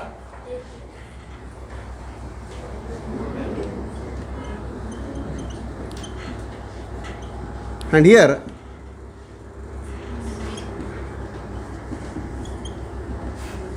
the seat rivets, ಸೀಟಲ್ಲಿರ್ತಕ್ಕಂಥ ರಿವೆಟ್ಸನ್ನು ನಾನು ಯಾವ್ದು compare ಮಾಡಿದ್ದೇನೆ? The species are compared with the rivets on seat. But the main thing is, if you have removed all the rivets on the seat, it will not affect initially. It will cause the longer effect, late effect ಅನ್ನು ಕಾಸ್ ಮಾಡುತ್ತೆ. Okay, next journey ಮಾಡೋರಿಗೆ ಪ್ರಾಬ್ಲಮೇ, ನಿಮಗೇನಾಗಲ್ಲ, ಕೂತು ಎದ್ದೋಗ್ಬಿಡ್ತೀರಿ. Next ಬರೋರಿಗೆ ಅಂದರೆ ನಾವು ಈಗ ಅನುಭವಿಸಿ ಸತ್ತೋದ್ರೆ next ನಮ್ಮ ಮಕ್ಕಳಿಗೂ ಮೊಮ್ಮಕ್ಕಳು ಜನ್ರೇಷನ್, ಒಂದು ನೆಕ್ಸ್ಟ್ ಫ್ಯೂಚರ್ ಜನ್ರೇಷನ್ಸ್ಗೆ ಅದರ ಪ್ರಾಬ್ಲಮ್ ಆಗುತ್ತೆ. ಈಗ ನಾವು ಡೈನಾಸರ ಹಂಗಿತ್ತ ಮೂವಿ ನೋಡ್ಬೋದು ಅಷ್ಟೇ, ರೈಟ್. ಈಗ ನಾನು ನವಣೆ ಸಜ್ಜೆ ಅಂದರೆ ನಮ್ಮ ರೀಜನವ್ರಿಗಂತೂ ಗೊತ್ತಿಲ್ಲ, ಈ ಕಡೆಯವ್ರಿಗೆ ಗೊತ್ತಿರುತ್ತೆ, ಅಥವಾ ನೀವೇನಾದ್ರು ಓದಿ ತಿಳ್ಕೊಂಡ್ರೆ ಗೊತ್ತಿರುತ್ತೆ, ರೈಟ್. ಮಿಡತೆ ಅಂದ್ರೇನು? ಕೆಲವ್ರು ದೀಪ ಅಂತೀರಿ, ಅಣತೆ ಬೇರೆ ಮಿಡತೆ ಬೇರೆ. ನಾನು ಹೇಳ್ತಿರೋದು ಮಿಡತೆ ಅಂದ್ರೆ ಏನು ಹೇಳ್ರಿ? ಡ್ರಾಸೋಫಿಲಾ, ರೈಟ್. ಅದ್ರಲ್ಲಿ ಎಷ್ಟು ವೆರೈಟೀಸ್ ಇದಾವೆ. ಆದ್ರೆ ನಾವೊಂಥರ ಬಸವನ ಹುಳ ಹಾಗೆ ಹೀಗೆ ಅಂತ ಏನೋ ಹೇಳ್ತೀರಿ, ಗ್ರಾಸ್ ಆಫರ್ ಬಗ್ಗೆನೂ ಮಾತಾಡ್ತಿರಲ್ಲ, ರೈಟ್. ಈಗ ಡ್ರಾಸೋಫಿಲಾನ ಗ್ರಾಸೋಫರ? ಡ್ರಾಸೋಫಿಲಾ. ಹಾಂ, ಮತ್ತು ಈಗ ಚೇಂಜ್ ಆದರೆ ಇನ್ನೊಂದು ಸ್ವಲ್ಪ ವರ್ಷಗಳು ಬಿಟ್ಟರೆ ಈ ಥರ ಎಕ್ಸ್ಟಿಂಟ್ ಆದರೆ ನೆಕ್ಸ್ಟ್ ಏನು ಹೇಳ್ಕೊಡ್ಬೇಕು ನೆಕ್ಸ್ಟ್ ಜನ್ರೇಷನ್ಗೆ? ಅಥವಾ ನೀವೇನು ಹೇಳ್ಕೊಡ್ತೀರಿ? ಪಿಕ್ಚರ್ ತೋರಿಸ್ತೀರಿ ಇದ್ದರೆ, ಇಲ್ಲ ಅಂದರೆ ಅದು ಇಲ್ಲ, ಎಲ್ಲ ಕನ್ಫ್ಯೂಷನ್ ಅಲ್ವಾ? Okay, the same what I am saying, initially it will not cause any such effect while removing the rivets on the seat, but when we are removing the rivets on the wing, it causes the major damage. It is causing the major impact, negative impact ಅನ್ನು car ಮಾಡುತ್ತೆ, ಆರ್ಮನ್ನು car ಮಾಡುತ್ತೆ. ಯಾಕೆ ಅಂದರೆ key species, ಈ key species ಇಲ್ಲ ಅಂದರೆ ಏನು ನಡೆಯಲ್ಲ, ರೈಟ್. ವಿಂಗ್ ಎಷ್ಟು ಇಂಪಾರ್ಟೆಂಟಾಗಿ ಬೇಕೋ ಫ್ಲೈಟಿಗೆ, ಹಾಗೆ ಕೀ ಸ್ಪೀಸೀಸು ಒಂದು ಎಕೋಸಿಸ್ಟಮ್ ರನ್ ಆಗಲಿಕ್ಕೆ ಬೇಕು. That is what I said, if you have removed the 500 or 5,000 out of the 20,000 ants, that will be not affecting that one, ಅಂದರೆ then it is not a key species. But if I remove, Shreyas, if I remove JP uncle from the driver's seat, what happens to that? ಇವ್ರು ಯಾರೂ ಇಲ್ಲ, ನೀನೇ ಡ್ರೈವಿಂಗೂ ಬರಲ್ಲ, ಏನು ಮಾಡ್ತೀವಿ? ಅವ್ರು ಯಾರೂ ಇಲ್ಲ ಅಂತ ಅದಕ್ಕೆ ಫಸ್ಟ್ ಹೇಳಿದ್ದು ನಾನು. ಓಕೆ, ಅವಾಗ ಗರ್ಲ್ಸಲ್ಲಿ ಯಾರಿಗಾರೋ ಐಶ್ವರ್ಯಂಗ ಯಾರಿಗಾರು ಡ್ರೈವರ್ ಬರುತ್ತೆ ಅಂತ ಕೇಳ್ಕೊಂಡು ಧೈರ್ಯವಾಗಿ ಏನೂ ಹೋಗಲ್ಲ, ಸೇಫಾಗಿ ರೀಚ್ ಆಗೋ ತನಕ ಜೀವ ಬಾಯಲ್ಲೇ ಇರುತ್ತಲ್ಲ, ಇಳಿಯಕ್ಕೆ ಬೇಕಲ್ಲ. ಸ್ಮಾರ್ಟ್ ಥಿಂಗ್ ಅರ್ಥ ಆಗ್ತಿದೆಯಾ? ಅಂದರೆ whatever the difficulties we will face, that is all because of key species. Key species is such a vital role playing organism. ಅದಿಲ್ಲ ಅಂದರೆ ಮುಗೀತು. ಫಾರ್ ಎಕ್ಸಾಂಪಲ್, ದ ಪ್ರೊನುಬಾ ಮಾತ್ which will be a key species for the pollination of the ficus plant. The fig fruit will not be available without a pronuba moth. Or whatever the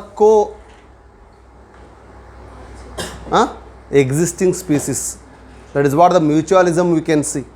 Those species are, any one of that is removed, automatically the co-relative will also get extincted. ಅರ್ಥ ಆಗ್ತಿದೆಯಾ? So correlated ಸ್ಪೀಸೀಸ್ಗಳು ಒಂದರಲ್ಲಿ ಯಾವುದೋ ಒಂದು ಹೊರಗೆ ಹೋದರೆ ಮುಗೀತು. Best example ಅಂದರೆ ಆಕಾಶ್ ಬಂದ ಅಂತ ಕಿರಣ್ ಬಂದಿರ್ತಾನೆ, ಕಿರಣ್ ಬಂದ ಅಂತ ಪ್ರಮೋದ್ ಬಂದಿರ್ತಾನೆ. ಸೊ ಈ 3 ಜನ ಬರ್ಬೇಕಾದ್ರೆ ಯಾರೋ ಒಬ್ಬರ ಮೇಲೆ ಡಿಪೆಂಡ್ ಆಗಿ ಬಂದ್ರಿ. ಆಗ ಕಿರಣ ಯಾವುದೋ ಒಂದು ಕಂಡೀಷನಿಂದ ನನಗೆ ಇಲ್ಲಿ ಸರಿ ಆಗ್ತಿಲ್ಲ ರೀ, ಸಾಂಬಾರನೇ ಭಾರಿ ತರಕಾರಿ ಹಾಕ್ತೀರಿ ನೀವು, ನನಗೆ ತಿನ್ನೋಕ್ಕಾಗಲ್ಲ ಅಂತ ವಾಪಸ್ ಹೋಗ್ತಾರೆ ರೀ. ಈ ಫುಡ್ ಅಡ್ಜಸ್ಟ್ ಆಗಿಲ್ಲ, ನನಗೆ ನಮ್ಗೆ ಉಂಡೆ ಇಲ್ಲ, ತೆಳ್ಳಗಾಗಿಲ್ಲ ರೀ, ಓದೋಕ್ಕಾಗಿಲ್ಲ ರೀ ಅಂತ ಹೊರಗೆ ಹೋದರೆ, ಆವಾಗ ಆ ಕೀ ಸ್ಪೀಸೀಸಿಂದ ಬಂದವರು ಕೂಡ ಏನಾಗ್ತಾರೆ, ಅವರು ಕೂಡ ಹೊರಗೆ ಹೋಗ್ತಾರೆ, ಇಲ್ಲ ಅವರು ಅಡ್ಜಸ್ಟ್ ಆಗಲ್ಲ. ಆದರೆ ಆ ಕೀ ಸ್ಪೀಸ್ಗಿಂತ ಇನ್ಯಾರೋ ಒಬ್ಬ ಶ್ರೇಯಸ್ ಪಕ್ಕದಲ್ಲಿ ಸಿಕ್ಕ ಅಂದರೆ ಅವ ಪ್ರಮೋದಿಗೆ ಕಿರಣ ಆಕಾಶ ಬೇಕಾಗಿರಲ್ಲ. ಅವಾಗ ಏನಾಯಿತು, ಕೀ ಸ್ಪೀಸೀಸ್ ಎಲಿಮಿನೇಟ್ ಆದ್ರೂ ಅಂದರೆ ಅವಾಗ ಅದು ಕೀ ಸ್ಪೀಸೀಸ್ ಆಗಲ್ಲ.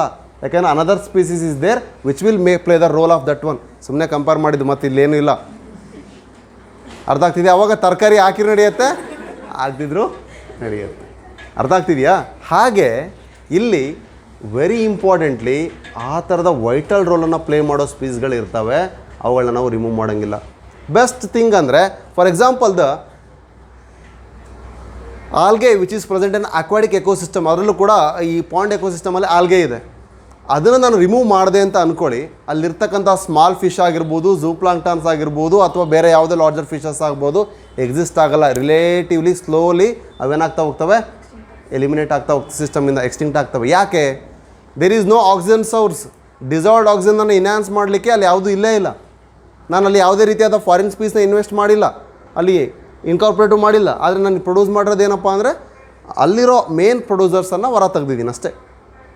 ಅಲ್ಲಿಗೆ ಏನಾಯಿತು, ಆಕ್ಸಿಜನ್ ಡಿಸಾಲ್ವ್ಮೆಂಟ್ ಕಂಟೆಂಟ್ ಕಡಿಮೆ ಆಯಿತು, ಉಳಿದಂಥ ಎಲ್ಲ ಸ್ಪೀಸೀಸ್ಗಳು ಕೂಡ ಎಕ್ಸ್ಟಿಂಕ್ಟ್ ಆಗುತ್ತೆ. ಹಾಗಾದ್ರೆ ಇಲ್ಲಿ ಡಿಪೆಂಡೆನ್ಸಿ ಯಾವುದ್ರ ಮೇಲೆ ಇತ್ತು ಅದು. ಹಾಗಾದ್ರೆ ಇಲ್ಲಿ ಕೀ ಸ್ಪೀಸ್ ಯಾವುದಾಯಿತು, ಆಲ್ಗಲ್ ಸ್ಪೀಸೀಸ್. ಅರ್ಥ ಆಯ್ತಾ? That is why we need the main role. ಹಾಗಾಗಿ key species are more important than the normal one. ಅರ್ಥ ಆಗ್ತಿದೆಯಾ? ಕ್ಲಿಯರ್? ದೆನ್ ಹಾಗಾದರೆ ಈ ಲಾಸ್ ಯಾಕೆ ಆಗ್ತಾ ಇದೆ? ಮೇನ್ಲಿ 3 ರೀಸನ್ಸ್ಗೆ ಲಾಸ್ ಆಗ್ತಿದೆ. Loss of biodiversity is because of the 3 reasons. One is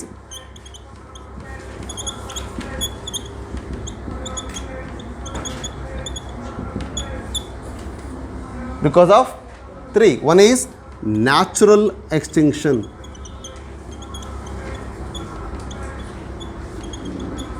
Another one is mass extinction. Third one is anthropogenic extinction. ಆಯ್ತಾ ಬುಕ್ಕಲ್ಲಿ?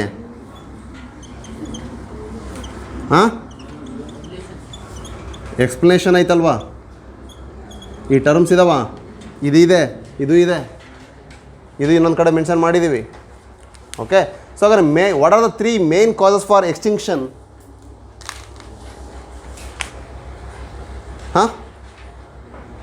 ಅಂದರೆ mass, natural, anthropogenic. Okay, the natural extinction which is slowly taking process, ಸಡನ್ನಾಗಿ ಆಗುವಂಥದ್ದಲ್ಲ.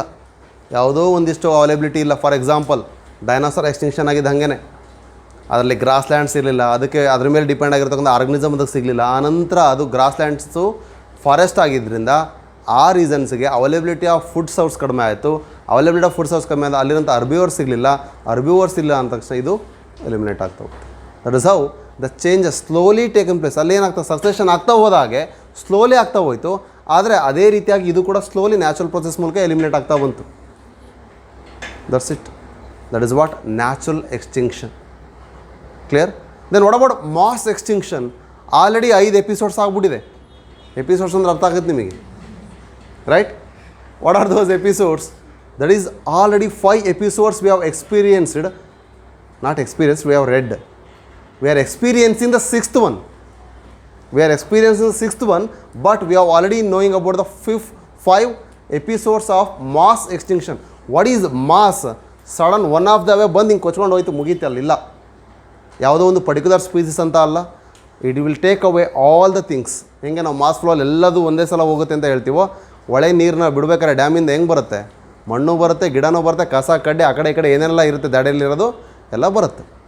The same way mass extinction is such huge extinction will be experienced or will be taking place, but it will make the maximum loss.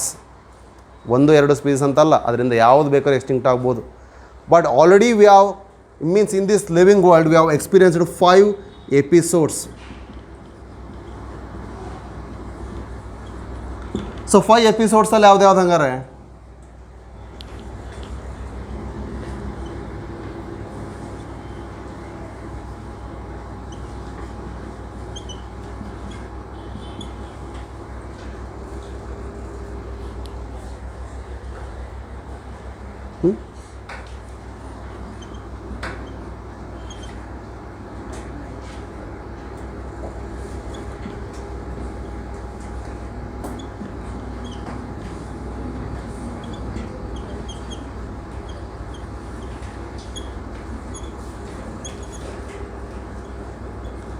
The Ordovician period, Ordovician,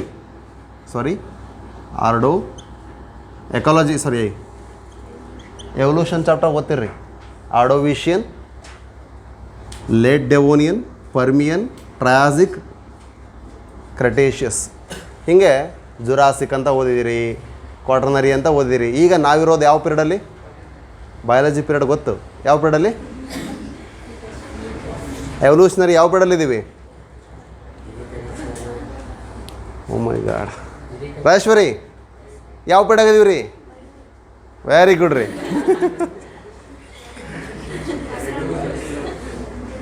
quaternary ಪೀರಿಯಡ್ನಾಗ ಇದೀವ ನೋಡ್ರಿ. ಅದು ಯಾರ ಕಣ್ರಿ? Mesozoic, Paleozoic, Cenozoic. That is all dark ರೆಡ್ಡಲ್ಲಿ evolution ಪೀರಿಯಡಲ್ಲಿ ಕೊಟ್ಟಿದ್ದಾರೆ. ಅದು ಫಸ್ಟ್ ಪೇಜ್ ಡಯಾಗ್ರಾಮ್ ಇರೋದು ನಿಮ್ಮ ಎರಗಳು, ನಾವು ಯಾವ್ಯಾವ ಎರಗಳನ್ನ ದಾಟಿ ಬಂದಿದ್ದೀವಿ ಅಂತ, ಕಾಲಮಾನಗಳು. ಈಗ ಅದರಲ್ಲಿರುವಂಥದ್ದು ಕಾಲಘಟ್ಟಗಳು ಸಪ್ರೇಟಾಗಿ. That is what the periods. ಅದಾದ ನಂತರ ಎಪೋಕ್ಸ್, ಇವು ಬೇಜಾನಿದೆ ಎವಲ್ಯೂಷನಲ್ಲಿ ಹೇಳ್ತಾರೆ. ಓಕೆ, ಈಗ ನನಗೆ ಬೇಕಾಗಿದೆ ಹ್ಞೂ ಕಣಪ್ಪ ಅಲ್ಲಿ ಐತಿ, ನಿಂದ ನೋಡ್ಕೊಳ್ಳೋಣ, ಅಲ್ಲಿ ನೋಡ್ತಾನೆ. ನಿಂದಿದ್ದು ಪಕ್ಕದಲ್ಲಿ ನಿಡ್ಕ ತಪ್ಕೊಂಡ್ಲೆ. Come back. ಸೊ ಹಾಗಾದರೆ Pramod, here the 5 episodes are Ordovician, then late. ನಾನು ಹೆಂಗೆ ನೆನ್ಪಿಡ್ಕೊಂಡೆ ಗೊತ್ತಾ ಇವನ್ನ? Old, permit. ಸಿ ಲಾಸ್ಟಿಗೆ ಬರೀತೀವಿ. So Ordovician, then late Devonian period, and then Permian period, Triassic, Cretaceous. But these are all 5 episodes already gone. ಆಗಿದೆ already 5 ಸಲ ಮಾಸ್ ಎಕ್ಸ್ಟಿಂಕ್ಷನ್ ಆಗಿದೆ.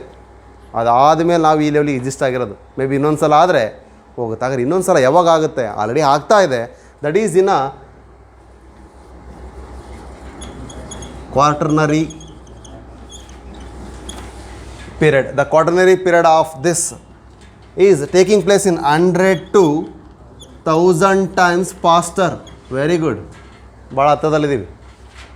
Nearly within 100 years, all the living organisms in this living world will get extincted. ಆಗೋ chances ಇದೆ ಅಂತ ಕ್ಲಿಯರಾಗಿ ಹೇಳಿದ್ದಾರೆ. If the loss of biodiversity continues the same condition apply. If ಹಾಗಾದ್ರೆ ನಾವೇನಾದ್ರು ಬಯೋಡೈವರ್ಸಿಟಿ ಉಳಿಸೋ ಪ್ರಯತ್ನ ಮಾಡ್ಕೊಂಡ್ರೆ ಇನ್ನೊಂದು ಮಕ್ಕಳು ಜೊತೆ ಮೊಮ್ಮಕ್ಕಳು ನೋಡ್ಬೋದು. ಇಲ್ಲ ಅಂದರೆ ಅರ್ಥ ಆಯ್ತಲ್ಲ? Okay, that is what quaternary period is experiencing the 6th mass extinction with the changes in climatical condition, that is all due to the anthropogenic activities which led to the sixth mass extinction in a faster rate than the earlier one. ಯಾಕೆಂದರೆ million years ಹಿಂದೆ ಆಗಿರ್ತಕ್ಕಂಥ around 427 million years, ಇದು ಹೆಚ್ಚು ಕಮ್ಮಿ ಬಂದರೆ 55 million years ಆಗೋ ಅಷ್ಟೇ. ಇದು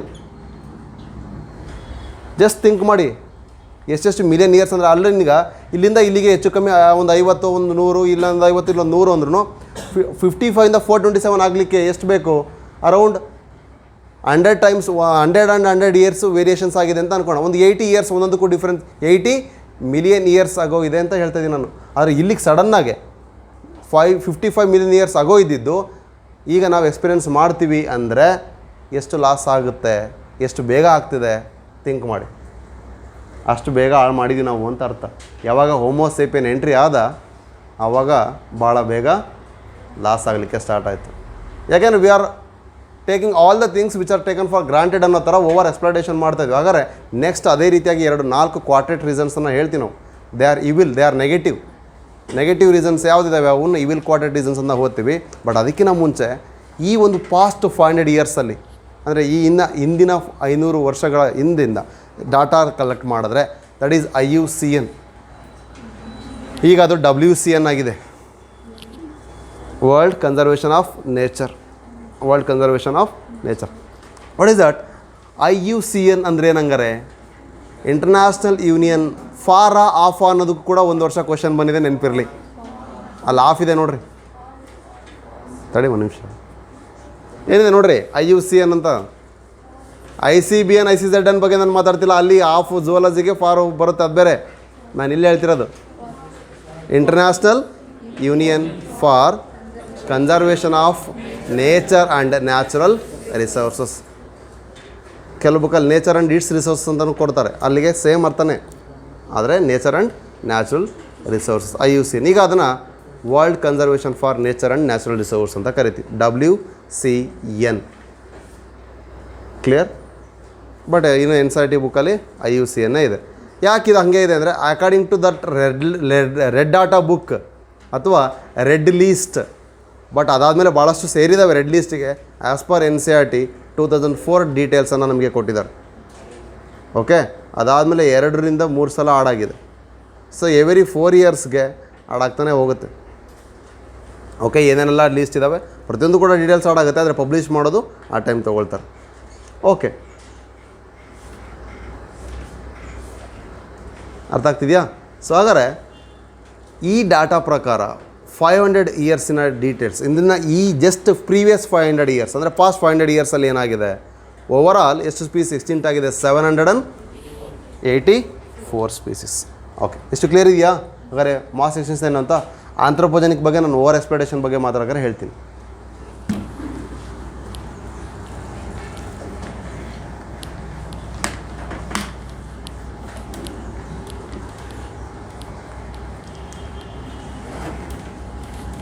ಮನನ ರಿಕಾಲ್ ಮಾಡ್ತಾ ಇದ್ದೆಪ್ಪ, ಕಣ್ಣು ಮುಚ್ಕೊಂಡು ಧ್ಯಾನಾಸಕ್ತನಾಗಿ ಕಾನ್ಸಂಟ್ರೇಟೆಡ್ ಆಗಿ. ಹೆಂಗೆ ಕೇಳ್ತೀರಿ ಕೆಲವರು ಅಂದರೆ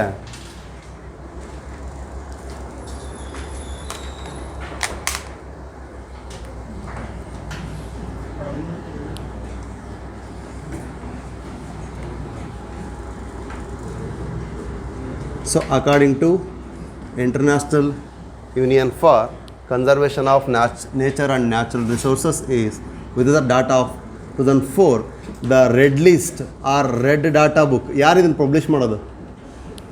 IUCN. ಎಲ್ಲಿದೆ? World conservation of nature and natural resource, that is in Switzerland. Okay, so ಆ ಸ್ಪೀಸಲ್ಲಿ ಎಷ್ಟಿದ್ದಾವೆ? 700 in the past 500 years. Okay, there are 785 species. ಅದ್ರಾಗೆ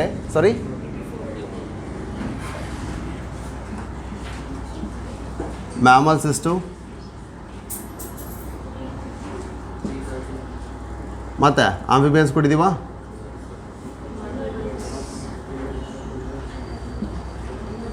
vertebrates, invertebrates and plants. Okay, but ಕಡಿಮೆ ಎಕ್ಸ್ಟೆಂಟ್ ಆಗಿರೋದು 70 ಎಷ್ಟು ಪ್ಲಾಂಟ್ಸ್ 87 ಆ್ಯಂಡ್ ದಿಸ್ 300 ವರ್ಟಿಬ್ರೇಟ್ಸಾ ಇನ್ವರ್ಟಿಬ್ರೇಟ್ಸಾ and 350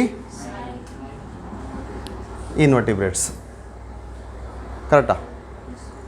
ಇದರಲ್ಲಿ ಕೆಲವು ಸ್ಪೀಸ್ಗಳನ್ನ ಅವರು ಮೆನ್ಷನ್ ಮಾಡಿದ್ದಾರೆ. ಡೋಡೋ ಆಗಿರ್ಬೋದು ಮರಿಷಿಯಸ್ಸಿಂದ, ಅಥವಾ ಕೊಗ್ಗ ಆಗಿರ್ಬೋದು, ರೈಟ್, ಥಾಲಸನ್ ಆಗಿರ್ಬೋದು, ಅಥವಾ ಪ್ಯಾಸೆಂಜರ್ ಪಿ ಆಗಿರ್ಬೋದು. ಹೀಗೆ ಭಾಳಷ್ಟು ಇದ್ದಾವೆ. ಅವುಗಳನ್ನ ನೆಕ್ಸ್ಟ್ ಕ್ಲಾಸಲ್ಲಿ ಆದರೆ ಯಾವ ರೀಸನ್ಗೆ ಎಕ್ಸ್ಪ್ಲಾಯ್ಟ್ ಆಗಿದೆ ಅಥವಾ ಯಾವ ರೀಸನ್ನಿಂದ ಎಕ್ಸ್ಟಿಂಟ್ ಆಯಿತು, ಹಂಟಿಂಗಿಂದನ, ಹ್ಯಾಬಿಟಾಟ್ ಫ್ರಾಗ್ಮೆಂಟೇಷನ್ ಅಥವಾ ಲಾಸಿಂದನ, ಅಥವಾ ಬೇರೆ ಯಾವುದೋ ರೀಸನ್ ಇದೆಯಾ ನೋಡಿಬಿಟ್ಟು ಅದರ ಮೇನ್ ರೀಸನ್ಸ್ ಏನು ಅಂತ ನೋಡಿಕೊಂಡು ಆನಂತರ ನಾವು ಕಾಸಸ್ ಬಗ್ಗೆ, ಆನಂತರ ಅದನ್ನು ಯಾಕೆ ಉಳಿಸ್ಬೇಕು, ಏನು ಯೂಸ್ ಮಾಡ್ಕೊಂಡಿದ್ದೀವಿ ಅಂತ ನೋಡಿಕೊಂಡು ಏನು ಮೆಥಡ್ಸ್ ಇದೆ ಅಂತ ನೋಡೋಣ. ವಿ ನೀಡ್ 2 more ಕ್ಲಾಸಸ್ ಹಾಗಾದರೆ. Okay, no problem. ಇಷ್ಟು ಕ್ಲಿಯರ್ ಇದೆನಾ? Okay, thank you.